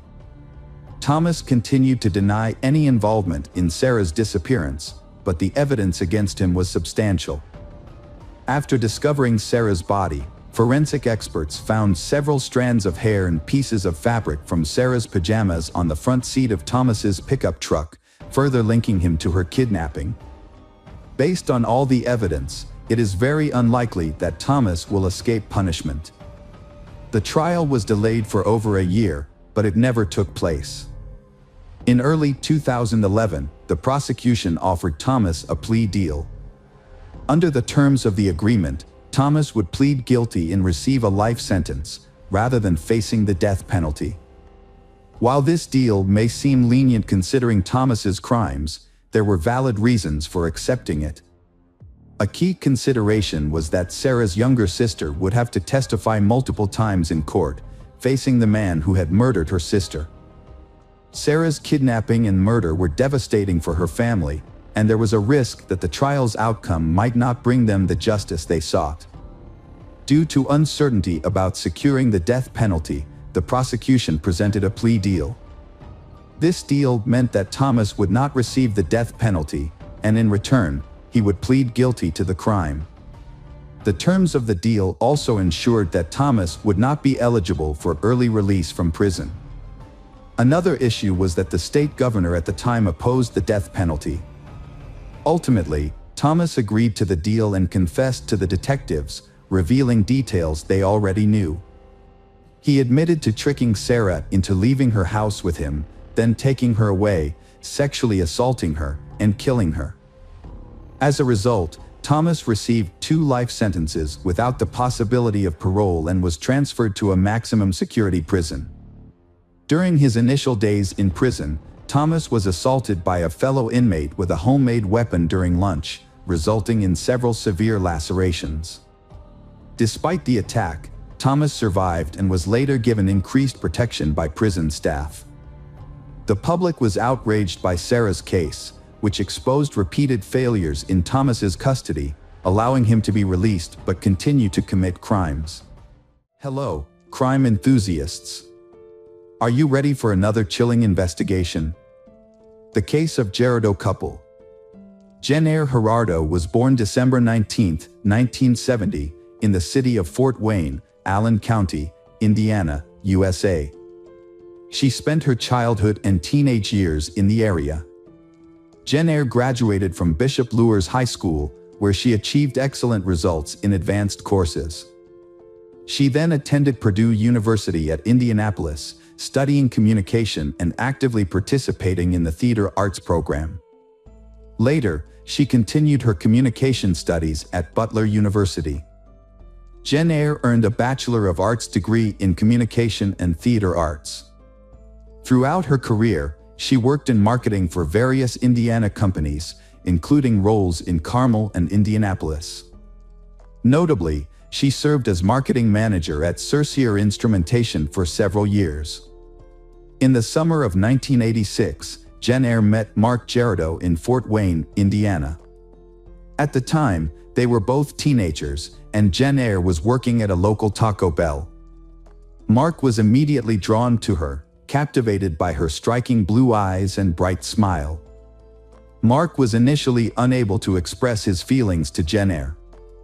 The romance between Mark and Jennair only really began when they met again by chance after 4 years, at a nearby shopping mall where Jennair was working. He began visiting her frequently, and one day, she encouraged him to make a move, asking him directly when he would take her out. Jennair's confidence and willingness to speak her mind drew Mark to her. He described her demeanor as the opposite of his own, admiring her boldness. Melissa Murphy, a childhood friend of Jennair's, recalled how excited Jennair was when she first met Mark, saying Jennair was convinced he was the one and would do anything for him. Mark and Jennair got married on October 23, 1993, when Mark was 25 and Jennair was 23.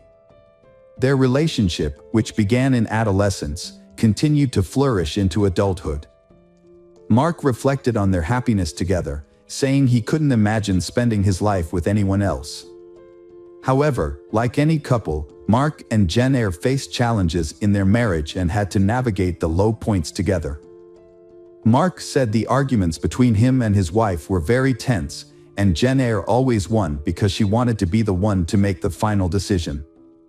Mark's high school friend, Mike Hartman, shared that although he wasn't privy to all the details of their relationship, he knew they had fierce disagreements. Despite their strong marriage, the 2008 financial crisis significantly impacted them. Mark later mentioned that it changed everything, and money became a major source of stress and arguments. In November 2011, they relocated to Greenville, South Carolina, where they found new marketing jobs. Exploring the state's beautiful landscapes brought them closer together, and their marriage experienced a renewal. However, their renewed life came to a halt in 2017. Jennair lost her job, leaving her struggling to find a new one, and she was no longer the strong, confident woman she once was. Around this time, the couple felt it was time for a change and a fresh start. They decided to move to Delaware, and Mark began looking for a job right away. He came across a job posting at the University of Delaware for a creative director in the marketing department, a role that would come with supervisory responsibilities. Mark emailed his application and quickly received a response from a woman 15 years his junior, who would be his supervisor if he got the job. She invited him for an interview. Initially, Mark was nervous about working under someone 15 years younger than him, but his worries soon disappeared after meeting Meredith Chapman. This was their first encounter. At the time, Meredith was 33 years old and originally from Pennsylvania. She had graduated from the University of Delaware with a bachelor's in communication and a master's in education. She was married to Luke, a former New York City councilman, and they lived in Fairfield Crest, Delaware, with their dog Indy. The couple had married in 2009. During his interview, Mark was immediately drawn to Meredith's beauty and intelligence. He recalled thinking, "I have to work for this person," within 5 minutes of sitting across from her. He found her articulate, energetic, and passionate about her job, and was impressed by her accomplishments at such a young age. Meredith seemed impressed by Mark, as she immediately offered him the job. Mark gratefully accepted the offer and moved to Wilmington, Delaware in November 2017. His wife, Jen Eyre, stayed behind in South Carolina to lease out their home. Mark was excited about the new opportunity and the chance to advance his career. Unbeknownst to him, this marked the start of the demise of his marriage to Jen Eyre. Mark spent 45 days living alone in Delaware, getting to know Meredith better. They discovered they had a lot in common, and she invited him out for a drink one evening. Mark found it easy to talk to Meredith and opened up to her about his marriage to Jen Eyre, sharing some of his personal struggles. He also told her about the loss of his parents and brother. Mark was unaware of what was happening between him and Meredith at first. Mark stated that he really hadn't known what was happening. He admits that he feels affection for Meredith and expresses that being with her is a wonderful experience. After their dinner date, he started to understand his feelings and realized he was attracted to her. As Mark spent more time with Meredith, the issues in his marriage became more apparent. He began to compare Meredith to his wife, noting that Meredith praised him and made him feel appreciated, which was something his wife never did. Mark was really touched by Meredith's compliments. Mark was deeply attracted to Meredith, but he felt guilty about betraying his wife. As a result, he initially attempted to end his relationship with Meredith. However, he couldn't shake off the feelings he had developed for her, especially after learning that Meredith was unhappy in her own 9-year marriage. Mark explains that his relationship with Meredith is great, which made it difficult for him to shut down the relationship. He wanted to understand what drew them together. Before Jen Eyre joined her husband in Delaware, Mark and Meredith had already confessed their love for each other.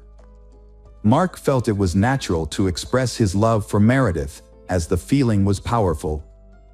In December 2017, Jen Eyre moved north and noticed Mark's distant behavior. She soon confronted him, sensing that he might be involved with another woman. Jen Eyre asked Mark what was going on with him and said that he was acting different. Jen Eyre specifically mentioned Meredith because Mark often mentioned her when discussing new job. Although Mark initially denied the affair, Jen Eyre continued to question him, aware that something was amiss between him and Meredith.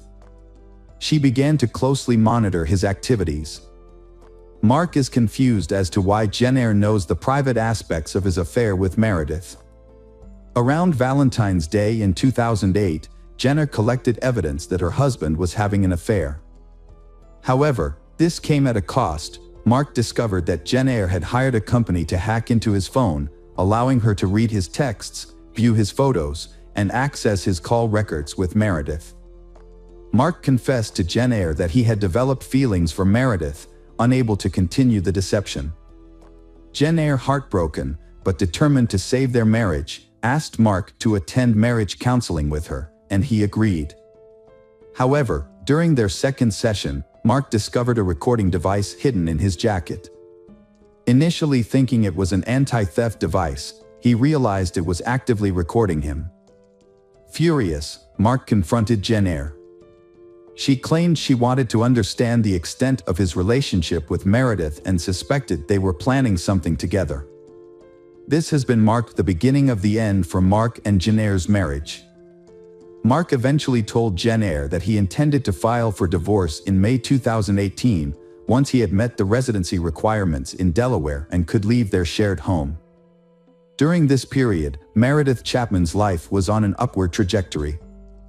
She had landed a new role as assistant vice president at Villanova University in Pennsylvania and relocated to Radnor Township. Meanwhile, her marriage was coming to an end, paving the way for her to pursue a relationship with Mark. As Meredith and Mark's relationship deepened, Jennair, was Mark's wife at that time, began consulting with divorce coach Sheila Brennan. Jennair was struggling with feelings of bitterness and anger, stemming from being replaced by a younger woman. Her concerns were compounded by financial uncertainty, having moved north without securing a new job. Jennair's situation continued to deteriorate, ultimately taking a toll on her mental health. Mark noticed her distress and suggested that she see a psychiatrist for professional help. He also encouraged her to reach out to family and friends, as she had mentioned suicidal thoughts and even threatened to jump out of a window. Mark stated that Jennair appeared to have come to terms with their upcoming divorce. She walked up to him with a list of things she wanted him to do in the weeks before he officially moved out. Her requests included activities such as going on hikes, having dinner together, and generally spending quality time as a couple. Mark agreed to fulfill her requests, thinking it would help Jennair be in a better emotional state. During this time, Jennair appeared to be acting normally, although she would occasionally become emotional and break down in tears. Over the next few weeks, Jennair started posting on the app Nextdoor. She was looking for recommendations for a good marriage counselor who could help couples that were close to getting a divorce. In her post, Jennair specified that they needed a counselor with extensive education and experience in handling complex issues such as infidelity, depression, traumatic experiences, and child-parent dynamics. However, unbeknownst to Mark, Jennair had secretly been planning her revenge. On the night of April 23, 2018, Mark and his wife Jennair were scheduled to meet at a restaurant to discuss their divorce agreement. However, Jennair sent Mark a series of messages, first saying she was running late, then telling him to go home as she wouldn't make it to the. Mark got up to leave, but minutes later, he received a disturbing picture from Jennair, an image of trash with a condom in the middle. This led him to believe Jennair was rummaging through Meredith's trash can outside her home. More text messages followed, including one that said he had ruined co-life. Jennair's next messages were even more ominous, saying she hoped he never found happiness and she had said goodbye to Mark. Alarmed and fearing for Meredith's safety, Mark tried to contact Meredith multiple times, but all his calls and texts went unanswered. Worried about a confrontation between Jennair and Meredith, Mark rushed to Meredith's house. What he found was far more horrific than he had anticipated. Upon arrival, he discovered Meredith lying face down on her kitchen floor. Around her head was a pool of blood. Nearby, he also found Jennair's lifeless body on the floor. Mark shouted in shock and ran to Meredith. He said, "Baby, oh baby, what have you done?" Meredith had excitedly posted on her Instagram about her new job at Villanova less than 2 hours before she died, expressing her excitement. According to Meredith's 5:42 p.m. post, after just 1 week on the job, she's already earned the love of fans at NOA Nation. Later that evening, she arrived at her home on Lowry Lane in Radnor Township, parked her Audi in the driveway, opened the door, and walked inside, unaware that Jennair had broken in and was hiding, waiting to attack her. When Mark got there, Tim, one of Meredith's neighbors, was present. He mentioned that he heard a commotion and went out to see what happened. Mark asked him to call 911. Sergeant Christopher Furr of the Radnor Township Police Department said the call made his heart sink. Sergeant Christopher said they don't usually get calls like this. When they arrived, the scene was chaotic with a lot of police present. Mark, who appeared out of breath according to Christopher, was put in an ambulance before being taken to the police station as a suspect. After questioning Mark and discovering that the gun used in the two deaths was under Jennair's body, the police concluded that Jennair had broken into Meredith's home, killed her, and then committed suicide. The police received a tip from witness, who claimed to see a woman in a trench coat, hat, sunglasses, and possibly a wig watching the house with binoculars. They also found a set of car keys at the crime scene that were traced to a Cadillac rented by Jennair. Mark was surprised to learn about the Cadillac. He said he learned most of this from the police and the news. Jennair had rented the car 2 weeks before the incident, and it was parked just outside their apartment. Mark continued his investigation by examining his wife's bank statements, phone records, and computer backups, discovering that she was leading a double life. After Mark confessed to his affair shortly after Valentine's Day, he found out that Jennair had opened a secret bank account and credit cards. She used these cards to buy audio surveillance equipment, a lock-picking kit, computer hacking software, and DNA testing kits for his clothes. Mark also revealed that she purchased advanced GPS tracking devices and attached them to both his and Meredith's cars. Mark stated that he had found over 400 images of private conversations between Meredith and him from text and Snapchat, and that Jennair would access his phone in the middle of the night. On March 20, 2018, 5 weeks before committing the murder, Jennair bought the gun she used in the murder and suicide. Her credit card statements showed that she practiced shooting the gun 3 times at a firing range. Mark claimed that Jennair had secretly placed several recording devices in his clothes. He discovered files containing hundreds of hours of audio recordings his wife had not only recorded but also transcribed into notebooks. According to Mark, Jennair had taken all his jackets and embedded multiple devices, constantly switching them in and out. Every day, she would remove a device, download the recorded content, and then sew it back into his jacket, repeating this process for weeks. It was revealed that on the night Jennair killed Meredith and herself, she emailed a letter to her family, chillingly explaining her motive. She had begun the letter weeks prior, dating her entries, and described how it was an act of revenge for what he had done to her, saying, "That's as simple as it gets." Dr. Robbie Ludwig, a psychotherapist who studied marriage-related homicides and Red Letter, suggested that Jennair may have been driven to kill Meredith and herself because she could not bear losing Mark. Dr. Robin commented that, in his opinion, there was something about listening to the recordings that made Jennair angry and upset. Dr. Robin went on to say that Jennair found the strength to act because she believed that her suspicions about her husband's character were correct. However, when she became suicidal and lost hope in life, she became more dangerous. It seemed that she had arranged everything to make her husband suffer. In a TV interview with Dr. Ozark, Mark shared a shocking revelation. Jennair had written a 15-page letter, confessing that if he had walked in on the crime scene, she would have killed him as well. He acknowledged that he had hurt Jennair, and his greatest regret was making her feel trapped and without options. He deeply wished he could travel back in time and erase the hurt he had caused. He confessed that his love for Jennair had remained strong and never disappeared. Mark explained that he drove by Meredith's house multiple times as a way to cope with his emotions and come to terms with what had happened, helping him to process his feelings and move on. Hi everyone, thanks for returning. Let's unravel another perplexing mystery. The case of Nicole Peets. Nicole Peets was born on February 26, 1973 in King County, Washington. Nicole was the only child in her family and her parents divorced when she was in school. During her high school years, Nicole was an active, sociable, athletic girl who was well-liked by many people. She had many friends and enjoyed field trips to the countryside.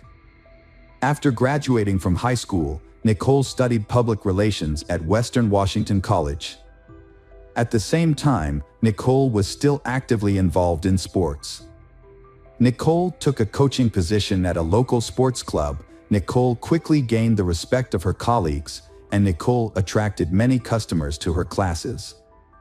After graduating from college, Nicole decided to continue her education to improve her management skills. She found a job at a large mobile communications company. Nicole's personality is friendly, sociable, and willing to help people, but few people know that inside she is suffering from a lot of pain and suffering. Nicole's teenage years were severely affected by alcoholism. The divorce of her parents was a huge shock to her fragile psyche. Her rebellious nature and bad friends influenced her, and she began drinking. All of this led to a serious alcoholism that lasted for many years and completely undermined Nicole's physical and mental health. At that time, Nicole's mother, Gail, worked as a flight attendant and was often away from home because of her busy work. Therefore, Gail did not realize the change in Nicole. Nicole lives with her elderly grandmother, who also did not realize that her granddaughter regularly drank alcohol. When the truth was revealed, alcoholism had caused severe damage to Nicole. To help Nicole, Gail, her mother, accompanied Nicole to support her.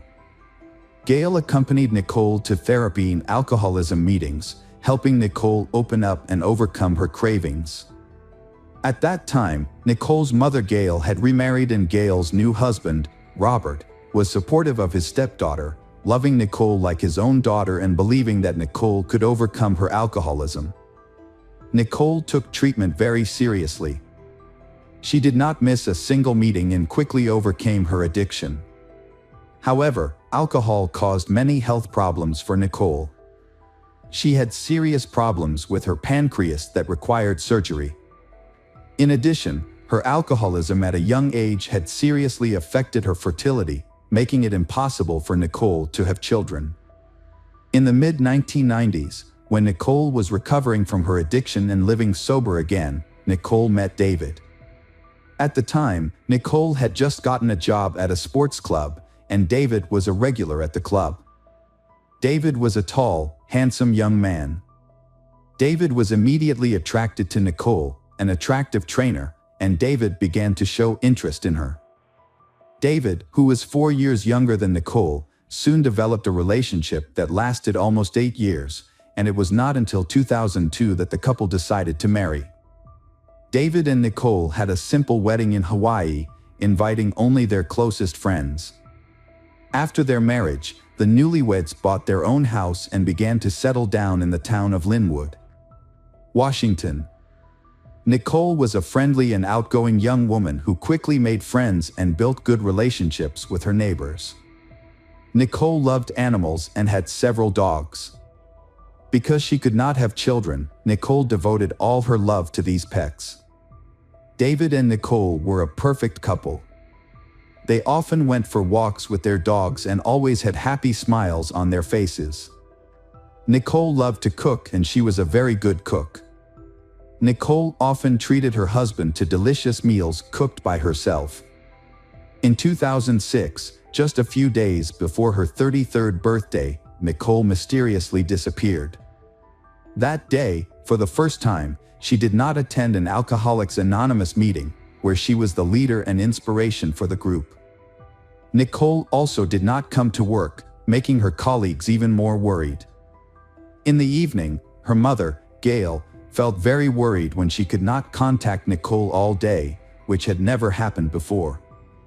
Gail called Nicole's husband, David, to find out what was going on. However, David could not contact Nicole either. David said that David and Nicole had argued a little the day before, so when he tried calling Nicole the next day and got no response, he thought that Nicole was still angry with him. David did not rush to find Nicole right away, but waited until the evening to ask for her forgiveness. However, Nicole still did not come home that night. Nicole's family tried to contact her by phone but received no response. They decided to go to the police to report the incident. However, the police did not immediately accept their report because Nicole was an adult and had only been missing for less than a day.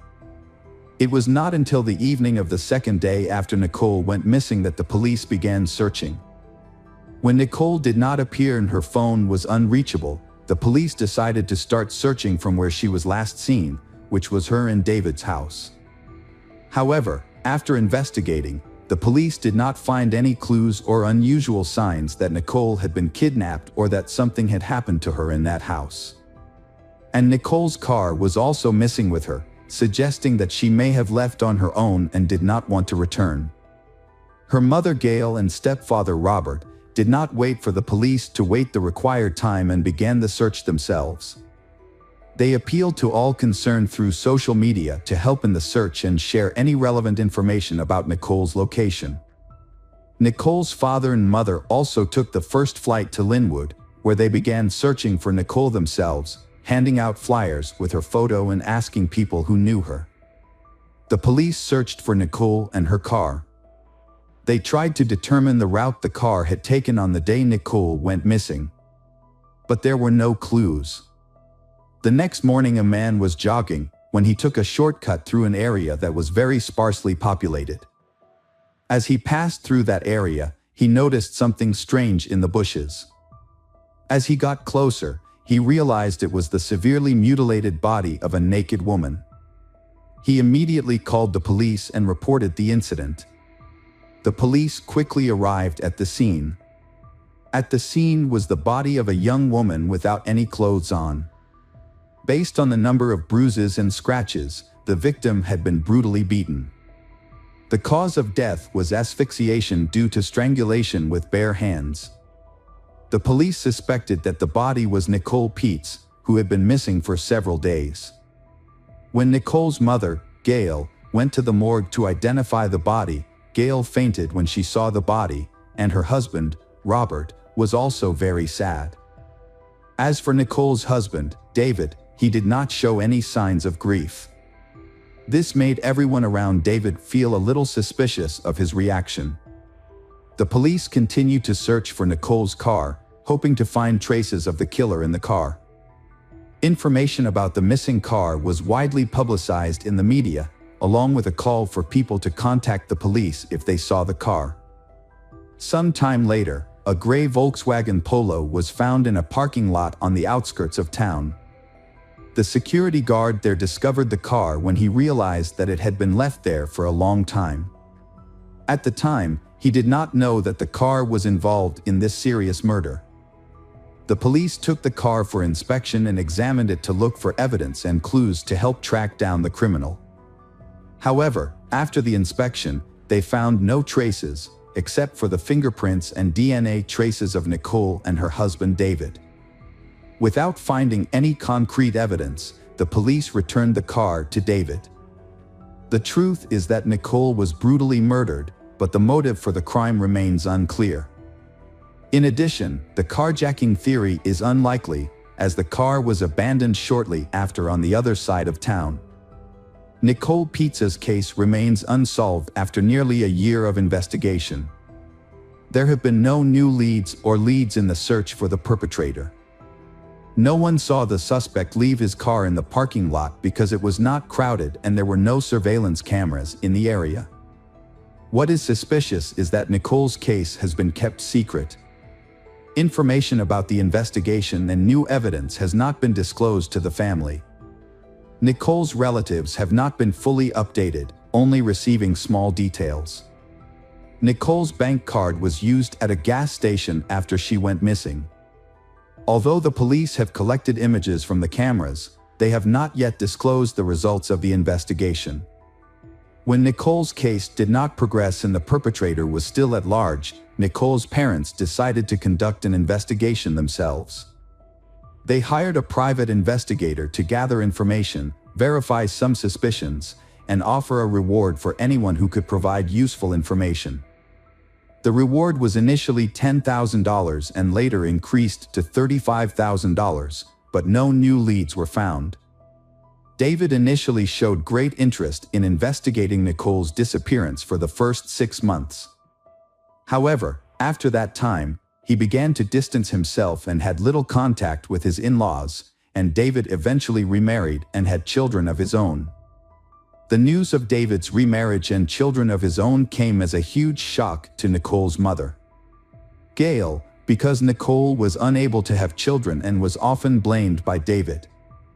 A grief-stricken Gail repeatedly hinted that the culprit might be her son-in-law. 6 years later, Nicole's case took an unexpected turn. David was arrested as the prime suspect in the case. David did not expect that he himself would be the focus of this investigation. Previously, David had changed his residence and lost contact with Nicole's family, so he thought that the case was over and no one was looking for him. However, David was very surprised when the police raided and arrested him. At that time, David even declared his innocence and was willing to take a lie detector test, but he failed the test. As for the police, they suspected David from the beginning, but lacked concrete evidence. In order to arrest David, the police gathered a lot of evidence to ensure that he was responsible for the crime. In fact, David himself probably thought that he had committed the crime perfectly and would never be discovered. A video from the gas station provided an important clue. Footage of the moment a man paid with Nicole's card showed that the man looked similar to David. Although the man was wearing a hat and sunglasses, making identification more difficult, the footage was a key clue in the case. Police also discovered that Nicole was not wearing her wedding ring. Nicole never left the house without it. Initially, police thought the ring had been stolen with other items, but the box containing the ring was later found on a dressing table in Nicole's home. Police discovered a mouth guard in Nicole's mouth during the autopsy. This was a device Nicole had been prescribed shortly before the tragedy, as she suffered from uncontrollable spasms of her chewing muscles due to anxiety, which led to worn enamel and chipped teeth. The presence of this device suggested that Nicole may have been murdered while she was still asleep in her bed. It is possible that David had forgotten that his wife was using a mouth guard because she had only recently started using it. In addition, the police examined the traces left in Nicole's car. Only David's and Nicole's fingerprints were found in the car. No traces of anyone else were found, suggesting that there was no third person involved in the murder. The investigation also shed light on Nicole and David's family situation at the time. David did not hold any permanent jobs and preferred to spend his time in bars and clubs, where David spent all of Nicole's earnings on alcohol and other women. The family was facing serious financial problems, and the situation became worse over time. Nicole tried to convince David to change his lifestyle and attend alcohol rehabilitation meetings to help David get back on track. However, David's response was indifferent and insulting. David had affairs with many women. Nicole's mother Gail knew about the serious problems in Nicole's family and tried to convince Nicole to leave David. However, Nicole did not want to do so because she loved David and hoped he would change. After Nicole's death, her husband David quickly received a large insurance payout and started a new relationship. Before that, David had been having an affair with a girl named Jane for several months. David often spent time with her at bars and clubs when Nicole was busy working or studying. Before Nicole's birthday, David brought his mistress home, where they were caught by Nicole. This incident became the cause of an argument in the family. Nicole told her mother about the incident, and a few days later, she mysteriously disappeared. Because Gail knew everything, she suspected David from the beginning. However, the police said that the evidence collected was too little to arrest the suspect. The case was kept secret and the family was never heard from again. When David received a large insurance payout after Nicole's death, he spent the money with his mistress, Jane. David appeared in court in September 2013 for his crimes. David received the maximum sentence possible under the laws of the state where the case was tried. David served 18 years in prison. However, in 2025, he could be eligible for parole after serving 2/3 of his sentence. Welcome back, mystery lovers. Today's case is going to keep you on the edge of your seat. The case of Summer Baldwin. Summer Baldwin is a young girl born in 1976 in Washington. She is known for her friendly, kind and open personality. A good student with many friends, Summer dreams of becoming an actress after graduating from high school. However, that dream did not come true. After enrolling in community college, Summer had difficulty in studying at university.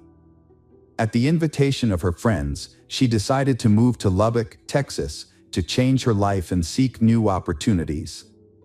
Summer's life began to decline. She gradually became addicted to alcohol and illegal drugs without seeking help from her family. Her addiction got worse over time, leading to her losing her job and associating with people with criminal records. Her dream of becoming an actress was shattered. She eventually had to work as a prostitute to support herself.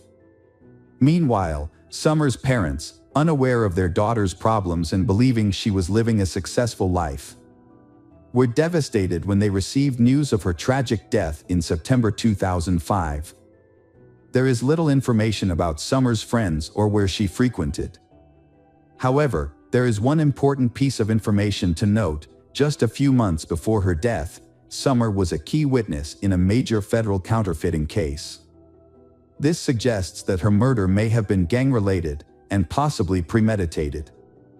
This attracted the attention of the Federal Bureau of Investigation, FBI, which placed the investigation under close scrutiny.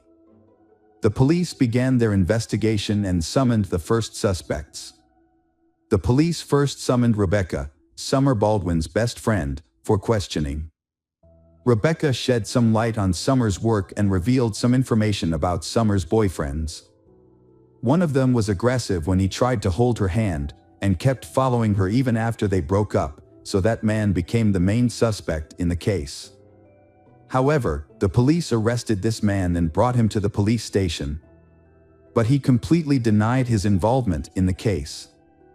He seemed genuinely surprised and saddened by the news of Summer's death. Moreover, he had a solid alibi for the night before the tragedy. He had been involved in a bar fight because he was drunk and had to spend the night in a cell with another prisoner. Therefore, the police had to release him. Marguerite, another friend of Summer's, provided vital information to the investigation. She met Summer the night before the murder and they had a conversation. They met on September 11th in the parking lot of a convenience store. A red van pulled up to the store, and a young man of Latino appearance got out of the van and entered the store. At that point, Summer got out of the passenger seat and greeted Marguerite. She told Marguerite that the man was a customer of hers, and that it was the second time she had seen him recently. After the man exited the store, he got into the driver's seat, and Summer got back into the van. Marguerite did not remember which direction the van went, nor where the couple was headed for their date. She also said she had never seen the man before and assumed he was not local. The man had very short hair, like a soldier, but Marguerite couldn't see him clearly because it was dark. Police later discovered a suitcase that was covered in trash and feces, but the contents were intact and new. The label and plastic attachments were still intact, indicating that the person who purchased the suitcase had not removed it. Police investigated and discovered that the suitcase was a large model and was only sold at 2 stores in the city. Police determined that a pair of identical suitcases had been sold the day before the murder at a Walmart store in the area of the city where Summer was last seen. The suitcases were purchased at 2 different times, the first in the afternoon and the second around 2 a.m. This discrepancy in purchase times struck police as odd and suspicious. Police went to the store and requested to review surveillance camera footage. After reviewing the documents, they discovered that the first suitcase had been purchased by an elderly couple. The couple did not arouse suspicion and explained that they had bought it for a vacation. However, the second suitcase was purchased by a young man who appeared to be Latino, had a slim build and very short hair, and looked like a military man. This led the police to suspect that this was the man the witness had mentioned when he saw him with Summer in the supermarket parking lot. This man also bought a pair of disposable gloves. The coincidence was so great that the police believed they had found the right person. This man was very careful to use cash to make payments instead of a card, in order to eliminate any personal traces. However, he did not anticipate that there would be cameras that would detect him. These cameras accurately recorded his license plate number. The police quickly identified the owner of the car as Rosendo Rodriguez, a reservist in the United States Marine Corps. He had been in town for several days with his unit for training. Finding Rodriguez immediately proved difficult, as he had not been at the hotel where his unit was stationed.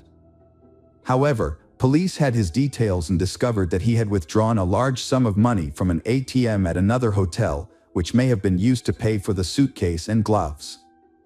Rodriguez had not stayed at the hotel where he used the ATM. Instead, a man named Thomas Rodriguez had checked in on September 11th. It turned out to be the same man, but using a different name for reasons unknown. The hotel room Rodriguez had rented, from which he had checked out, had not been cleaned, yielding crucial evidence.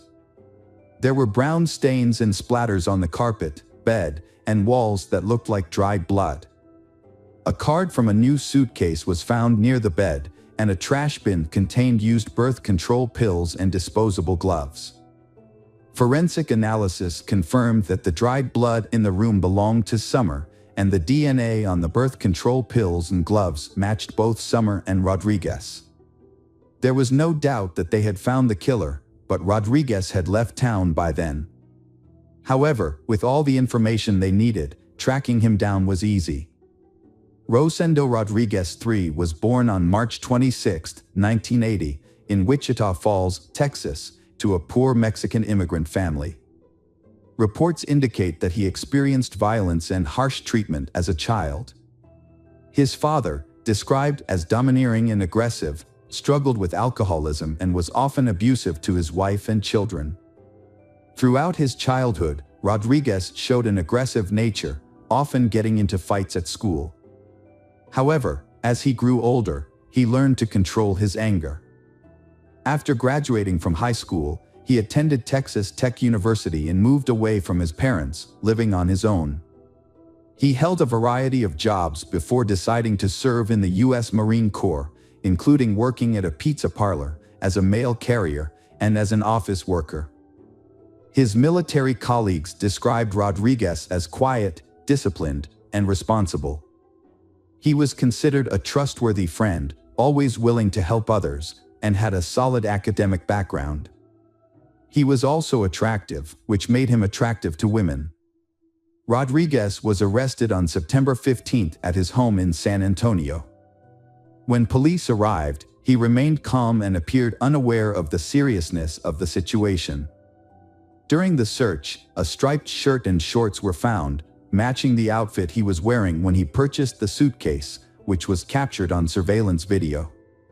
His laptop and cell phone were also confiscated. During the first weeks, Rodriguez remained silent and denied any involvement in the murder of Summer Baldwin. However, the evidence against him was overwhelming, so, on the advice of his lawyer, he began to tell his version of the story, which differed greatly from the scenario set up by forensic experts. Initially, Rodriguez explained that he had accidentally checked into a different hotel than his teammates. He only knew the name of the hotel chain where they would be staying. And after checking in, he realized that the others were staying in a different location. He decided not to move because the military leadership said it was unnecessary. However, he did not explain why he checked into a room under a different name. On the morning of September 10th, Rodriguez rented a van to make it easier to move. That evening, while walking around the city, he said he ran into Summer Baldwin. According to his account, he saw a blonde woman sitting on a bench by the side of the road, covering her face with her hands as if she were crying. Curious and concerned, he stopped to check if she was okay and needed help. They began chatting, she calmed down, and then they went to his hotel room, where they talked and had a few drinks. In his testimony, they were not intimate. The next morning, Rodriguez drove her home, but they agreed to meet in the evening. He picked her up at the same location around 9 p.m. and went to a supermarket where Summer met her friend Marjorie. They then returned to the hotel, where Rodriguez said there was consensual intimacy between them. However, Rodriguez later said that Summer became aggressive and demanded money, which surprised him because he did not realize he was seeing a prostitute. And Summer's demand for money made him feel threatened. He disarmed her and punched her in the face, causing her nose to bleed. Rodriguez claimed that he had no intention of harming Summer and that his actions were in self-defense. However, just a few minutes later, Summer collapsed on the bed, convulsing and foaming at the mouth. Rodriguez said that he tried to help her, but was unable to perform CPR due to the blood and foam on her face. After a minute, Summer stopped breathing and Rodriguez realized that she was dead. He became panicked and took several actions to cover up the incident.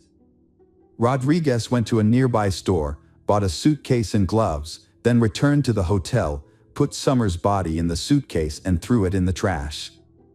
He knew that the suitcase would be taken to the landfill the next morning. Rodriguez then checked out of the hotel, returned the rental car and drove home to San Antonio, trying to pretend that nothing had happened. However, investigators found several inconsistencies in Rodriguez's testimony that suggested he had lied. One of the key pieces of evidence was the testimony of Marjorie, who met Summer in the parking lot on the night of the murder. Marjorie claimed that Summer made it clear to her that the man was her client, with whom they had previously had a paid encounter. Rodriguez claimed that everything between them was consensual, but evidence on Summer's body suggested that she had been taken advantage of. It is possible that their first night together was consensual, which is why Summer agreed to meet Rodriguez again. However, Rodriguez's testimony that he only hit Summer once in the face to calm her down does not appear to be true. The autopsy revealed approximately 30 new bruises on Summer's head and body on the night of the murder, along with several stab wounds. This suggests that Rodriguez used violence against Summer. Additionally, the fact that Summer was still alive when Rodriguez stuffed her into the suitcase contradicts his testimony that she was dead. Another notable point is that during the investigation at Rodriguez's home, police seized his laptop. When they reviewed his search history, they discovered that Rodriguez had been actively searching for information about Summer, whether the police were looking for her, and whether her body had been found in a dumpster. It is worth noting that Rodriguez also frequently searched for information about Joanna Catherine Rogers, a 16-year-old girl from Lubbock who had gone missing a year and a half earlier. When authorities offered Rodriguez a plea deal in exchange for information about Joanna's fate, he reluctantly accepted and told his story. He said he met Joanna, a high school student in Lubbock, in late April 2004. After several meetings, they went to his hotel room on May 4th. An argument over money ensued, along with threats of a rape lawsuit. Meanwhile, Rodriguez gagged Joanna to keep her quiet, but this action inadvertently caused her death. He then put the body in his suitcase and threw it in the trash to dispose of it. Rodriguez initially confessed to these actions but later recanted, claiming he was coerced. To strengthen the case, the police conducted a large search of the city's landfill in search of Joanna's body. More than a year later, they found a suitcase containing Joanna's body. Although the body was badly decomposed, DNA testing confirmed the identity of the body. The evidence gathered allowed the authorities to charge Rodriguez as a serial killer with heinous crimes and a consistent modus operandi. The trial, sentencing, and execution followed. Despite the overwhelming evidence of guilt and the severity of the case, Rodriguez continued to hope to avoid the death penalty until the very end. However, the court made a different decision due to newly discovered information. The victim, Summer Baldwin, was 3 months pregnant at the time of her death. This aggravating factor led to the court finding Rodriguez guilty of first-degree murder and sentencing him to death by lethal injection. Rodriguez and his attorney appealed several times, but were all rejected. On March 27, 2018, nearly 10 years after his conviction, Rosendo Rodriguez was executed at the Huntsville prison in Texas. It was the 4th execution in Texas and the 7th in the United States in 2018. Welcome back, mystery lovers. Today's case is going to keep you on the edge of your seat. The case of Klondike Bishimbayev. Klondike Bishimbayev was born on April 11, 1980, in Gildorda, which was part of the Kazakh SSR. In 2000, Klondike began his career as a bank manager.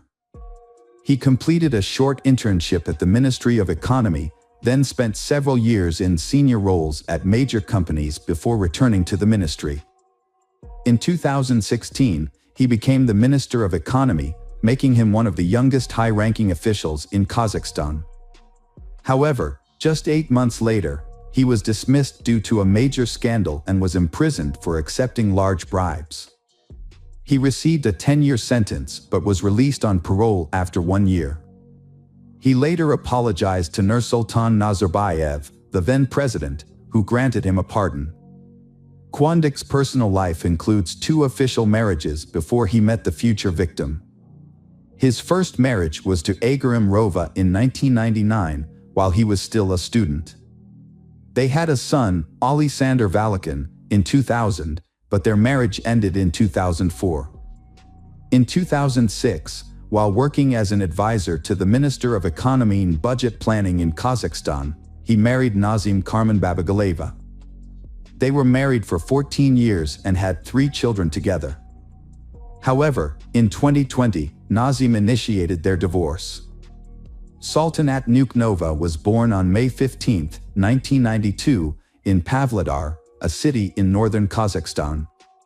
As a schoolgirl, Sultanat developed a strong interest in astrology.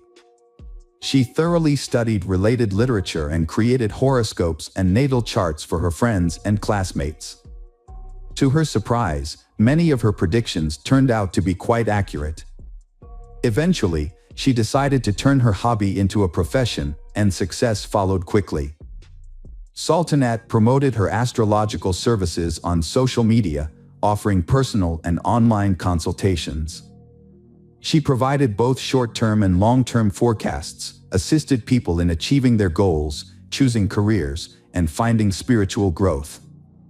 Additionally, she offered advice on love, assessed compatibility, and helped individuals navigate their relationships.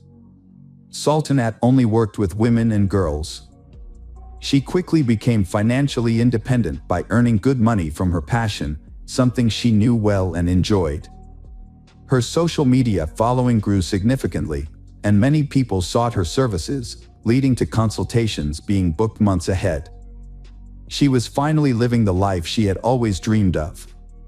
In the spring of 2022, Klondike Bishimbayev, who was a dedicated fan, came across Sultanat's page on a popular social media platform. He was captivated by the young beauty and decided to reach out to her by signing up for an astrological consultation. However, she turned him down, explaining that she only offered services to women. This rejection only increased Klondike's interest in her. He persistently sought her attention by showering her with compliments and trying to win her over, insisting that she was the only one who could help him and that he exclusively trusted her expertise. Although Sultanat appreciated his flattery, she was determined to avoid meeting him, finding his behavior distasteful. He repeatedly offered her an online consultation, but she was firm in his refusal. For months, Klondike persistently tried to ask Sultanat out on a date. During this time, he learned almost everything about her: where she lived, who she interacted with, where she went, and what her interests were.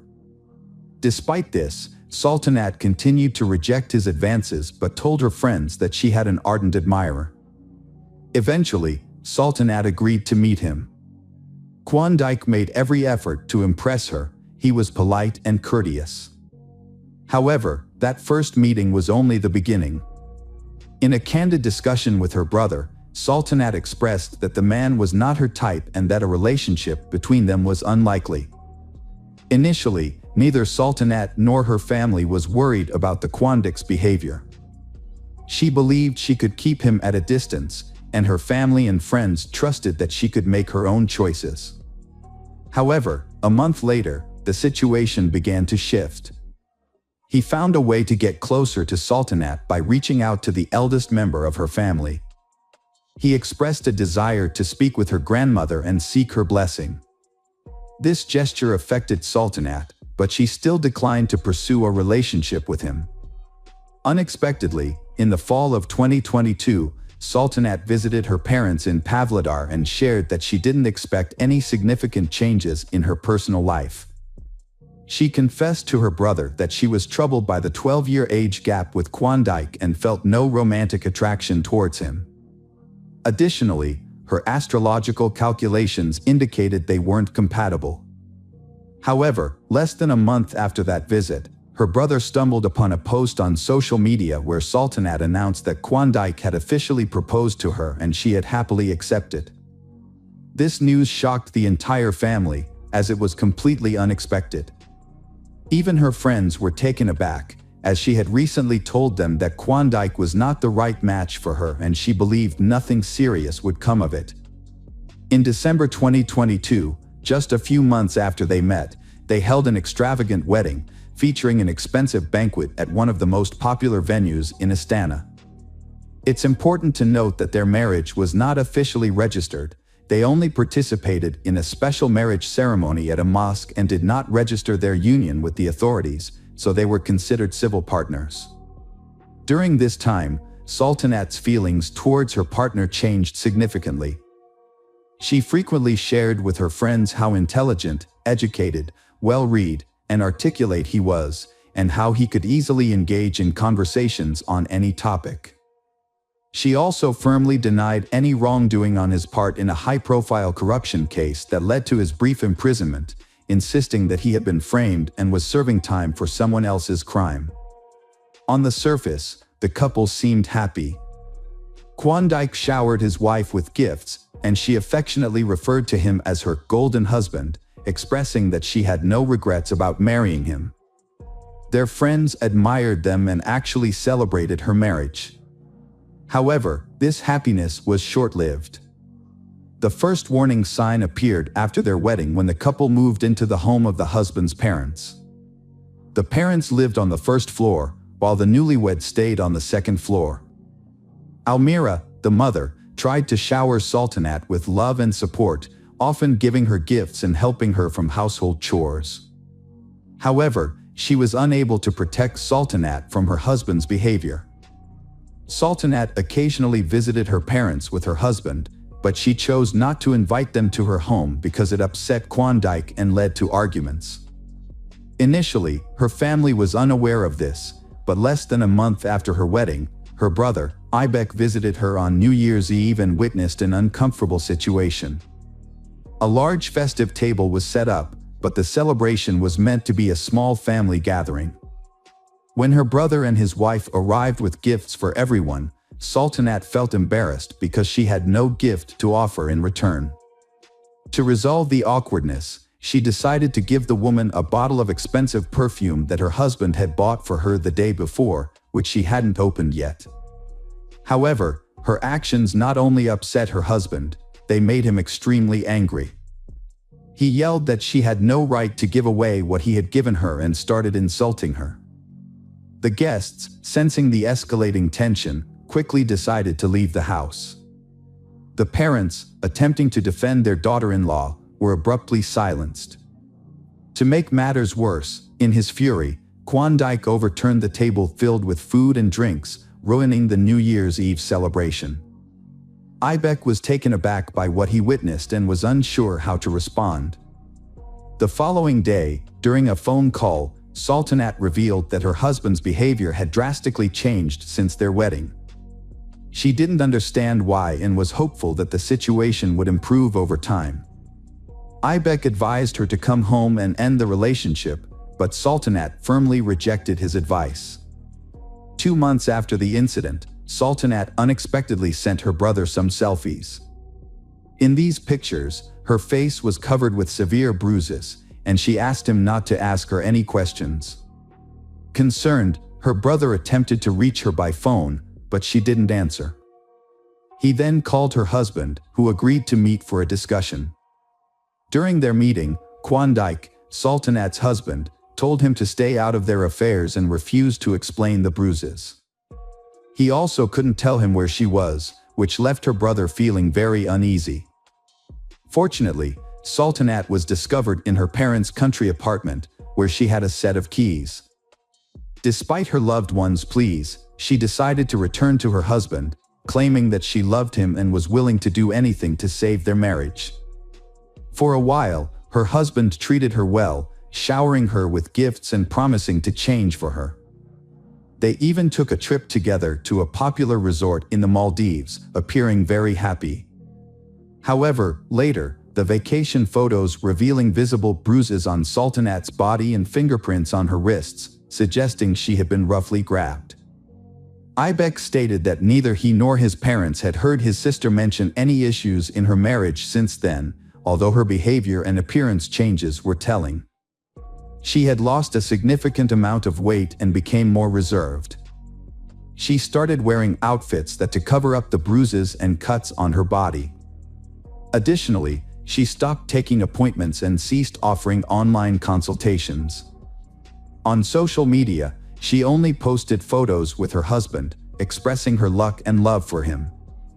As it later turned out, her husband prohibited her from pursuing her passion, leaving her without any income and fully dependent on him.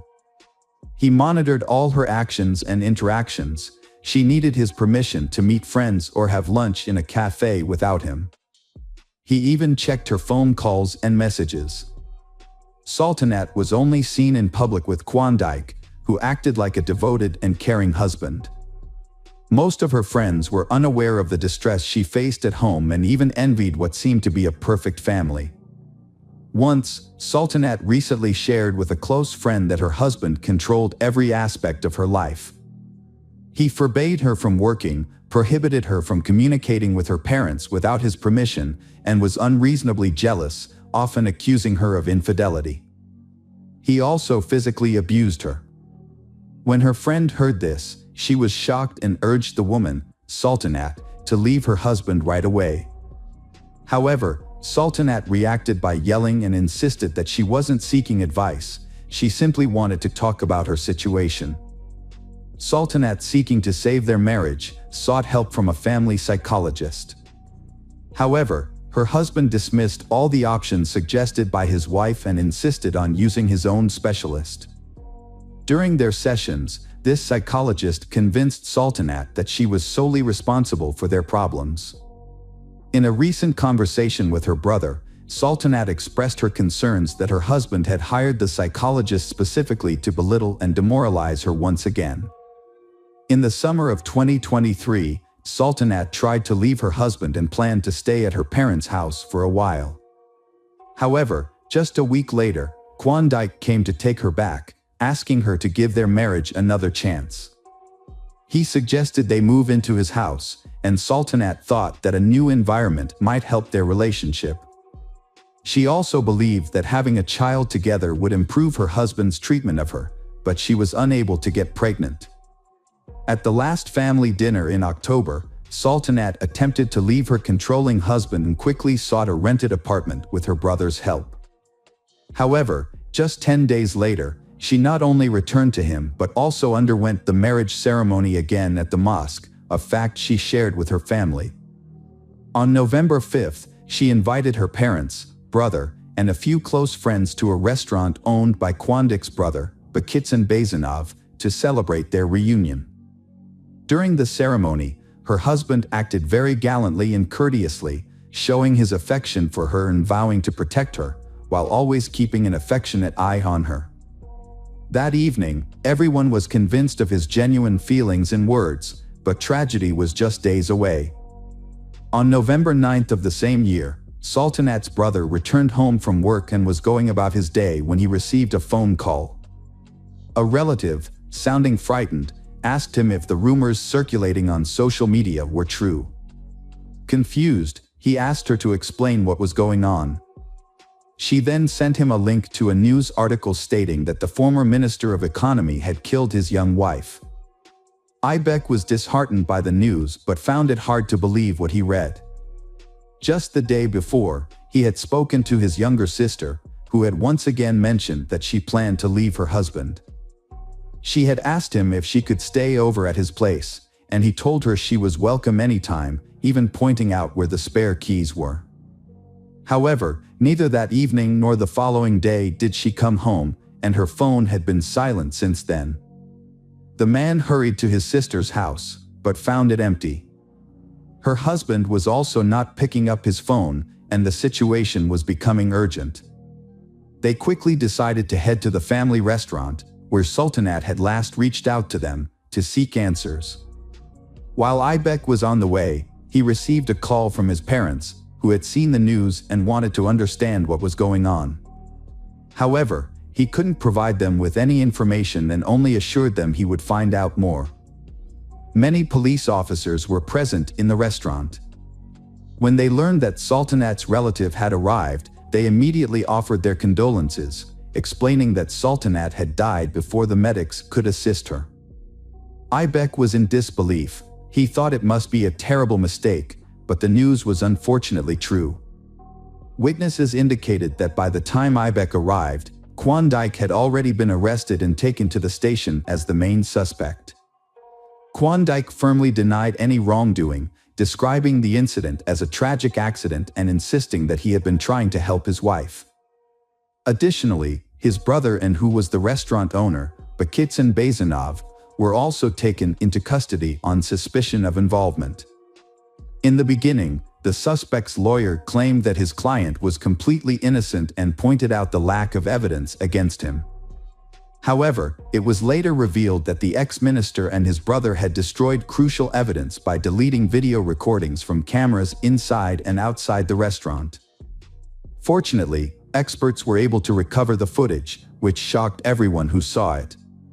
The investigation into this complex case lasted nearly 4 months, during which Kwondike continued to assert his innocence. He acted as though he believed he could escape punishment, even as he faced serious charges of murder with extreme cruelty. Forensic experts who examined the deceased noted that they had never seen such extensive and severe injuries before. Some of these injuries occurred 6 to 8 hours before her death, suggesting she was beaten for a long time, leaving no uninjured areas on her face and body. Kwondike's lawyers attempted to downplay his responsibility. He himself claimed that most of his wife's injuries were self-inflicted due to her being drunk, stating that she frequently fell and hit her head on the bathroom tiles and furniture. According to Kwondike testimony, on the evening of November 8, 2023, the couple attended a concert by singer Dima Bilan with friends. During the concert, they had a heated argument, but the friends couldn't clearly explain what it was about. The loud music made it hard for them to notice that Kwondike and Sultanat was fighting. They initially thought the couple were just having a discussion. Suddenly, the couple left the concert hall without saying a word. They then went to the Bao restaurant, where they continued their argument privately in a VIP cabin. The camera footage reveals that Kwondike took several bottles of alcohol from the bar and went to a booth with his wife. While they shared a bottle of wine and talked about their relationship, she expressed her dissatisfaction and announced her intention to leave him. This infuriated Kwondike. He screamed at her, threatened and slapped her. Following this, she called her brother and informed him that she would be staying at his house for the night because she had decided to leave her husband. Around midnight, as she was leaving for her brother's house, her husband confronted her and continued the argument. The surveillance footage reveals that the couple argued for about 15 minutes. Eventually, the man persuaded his spouse to re-enter the building for a short time. Inside, they continued to fight in the vestibule before isolating themselves in a stall where there were no cameras, leaving us to speculate about what happened there. Footage from the hallway camera captures Sultanat attempting to escape from her husband. She acted calmly and maintained her distance while he repeatedly tried to close the gap, grabbing her hands, shaking his head, and pushing her against the wall. Sultanat, unable to escape, tried to hide from her abusive husband by locking herself in the bathroom. However, he began to kick the door violently, causing damage as he attempted to break in. When he finally got in, he struck her multiple times in the face. He then said that she was dependent on him, claiming that he had met all her needs. The husband alleged that in a fit of anger, Sultanat stripped off her clothes and jewelry, flushing them down the toilet to show that she did not want anything from him. Alternatively, some accounts suggest that he forced her to undress to humiliate her.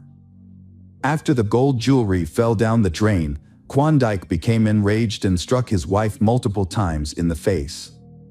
He then pushed her forcefully, causing her to fall and hit the toilet. During the trial, he argued that his wife was drunk and had fallen several times while undressing, hitting her head on the tiles and plumbing. He claimed that they had planned to go home after leaving the restaurant, but he felt unable to drive because he had consumed too much alcohol. He also didn't want to call a cab because he was embarrassed by his wife's drunken state, as she was wearing a coat over her underwear. They returned to the booth in the same stall. Shortly after, the couple exited, but Sultanat paused to look at her injured face in the mirror. Her husband then aggressively pushed her towards the exit, leading to a violent confrontation. He brutally attacked her with his hands and feet and pulled her by her hair. Around 7 o'clock in the morning, he dragged her back to the VIP cabin. There, he ultimately caused her death, although during the trial, he claimed he hadn't harmed her, arguing that she had fallen and injured herself on the floor and furniture. He said that Sultanat lay on the sofa and fainted. He noticed a bruise on her face and felt worried, but instead of calling an ambulance, he contacted a fortune teller to see if everything was okay with his wife. The fortune teller assured him that she was just drunk and needed rest, which made Klondike feel more at ease and decide not to interfere. He mentioned hearing snoring, which he later realized was actually a death rattle. Around noon, he realized his wife was no longer breathing and urgently called his brother, Bakitson, for help. They decided to close the restaurant and asked the staff to leave. After that, they erased footage from all the CCTV cameras. During the trial, Bakitson stated he trusted his younger brother's claim that Sultanat was just drunk and asleep and agreed to delete the recordings, which he believed showed her behaving inappropriately and bringing shame to herself and her family. Bakitson only called an ambulance later in the evening, by which time her body was already cold and rigor mortis had set in. He claimed he attempted to resuscitate her, but it was too late. Sultanat had already passed away. The investigation also focused on Nazim, Klondike's wife and mother of his 3 children. A few years prior, when the ex-minister was arrested for corruption, she defended him publicly. However, shortly after his release, she filed for divorce, citing irreconcilable differences and stating that she had outgrown their marriage. However, after her ex-husband was publicly accused of brutally murdering his new wife, Nazim gave an honest interview. She acknowledged that he was indeed capable of such a crime. Nazim shared that they had been married for 14 years, but after the birth of their second child in 2011, her husband became aggressive, selfish, and narcissistic. He began to think the world should revolve around him, with his opinions as the most important. Furthermore, he constantly cheated on her, without any effort to hide it. Klondike was arrested in 2017, and it was only then that Nazim discovered the full extent of his infidelity by accessing his personal data on his phone. She learned that he had multiple mistresses, who frequently changed. After he was released by the Pardon Commission, he became increasingly violent and aggressive. A month later, a minor disagreement escalated between the couple, and in a fit of rage, he smashed the toilet lid and threw it at Nazim. Nazim successfully avoided confrontation, but in that moment, she understood that her marriage had come to an end. She believed that Klondike had suppressed his darker tendencies for a long time, knowing she would not accept such behavior. However, he did not hold back when it came to humiliating and insulting his mistresses, who were unable to resist him. Regarding Sultanat, Nazim thinks that Klondike deliberately selected his target and tested her patience and willingness to endure. Once he realized she would stay quiet and wouldn't leave, he revealed his true nature as a refined sadist. The trial started in March 2024, and it quickly became apparent that it would be challenging. The family of Sultanat demanded that the trial be as transparent as possible, allowing journalists to attend and the public to observe the proceedings. They were concerned that Klondike might leverage his wealth and extensive connections to pressure witnesses and judges in an effort to evade a severe punishment. He requested a jury trial, which was approved. A total of 12 jurors were chosen, 10 main jurors and 2 alternates, along with the presiding judge. Klondike had previously been convicted of a serious crime but was out on parole. A new serious offense could have led to a life sentence. In a jury trial, he would only face the death penalty if every juror, along with the judge, unanimously agreed. The chances of this happening were very low, so he held on to that hope. During the trial, he repeatedly claimed he was not guilty of premeditated murder with particular cruelty, arguing that the incident was accidental and resulted from a tragic mix of circumstances. He stated that his spouse provoked him by insulting him, yelling, and becoming physically aggressive. However, numerous recovered video recordings from surveillance cameras presented evidence that contradicted the initial claims. The authorities initially attempted to charge him with domestic violence, a crime in Kazakhstan that, due to lenient laws, does not carry severe penalties. This decision sparked significant criticism, particularly from the family of Sultanat. Her mother, in court, expressed her heartbreak over being unable to say goodbye to her daughter due to the severity of the injuries, while fearing that her son-in-law might face only a minor punishment, which shattered her faith in justice. In response to the public outrage, a new law was enacted in April 2024 to impose stricter penalties for domestic violence in Kazakhstan. Klondike pressured his brother, who was accused of being an accomplice, to provide false testimony to help him avoid consequences for his actions. However, Bakitson requested the court to protect him from Klondike, and this request was granted. Throughout the hearings, Klondike made numerous attempts to disparage his late wife, labeling her as inadequate, unbalanced, and an alcoholic who frequently cheated on him and provoked his anger. He tried to persuade the court that he acted out of passion that night and only struck his wife a couple of times, claiming those injuries were not fatal. He argued that all her other injuries were self-inflicted due to her frequent intoxication. He claimed that the bruises on her neck were caused by attempts to revive her, insisting that he was trying to help. But his brother, Bakitson, stated that Klondike prevented him from calling for medical assistance for Sultanat and was more interested in deleting footage from the cameras. Klondike then instructed him to take her cell phone back to their home to make it look like she was moving around the city, tricking her brother, Ibek, into believing she had returned to the apartment, even though he was monitoring her location. During the 9th hearing, he and his lawyer asked for the judge to step down, claiming they was biased. Their request was denied, and the judge continued overseeing the trial until a verdict was reached. On May 13, 2024, he was found guilty of serious charges, including inflicting bodily harm, torture, and murder of his common-law wife. He received a 20-year sentence for murder and an additional 7 years for battery and torture. In total, he was sentenced to 24 years in prison.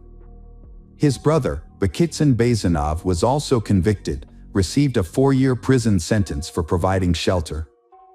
The court considered his lack of prior legal issues, his genuine remorse, and his full cooperation with the investigation.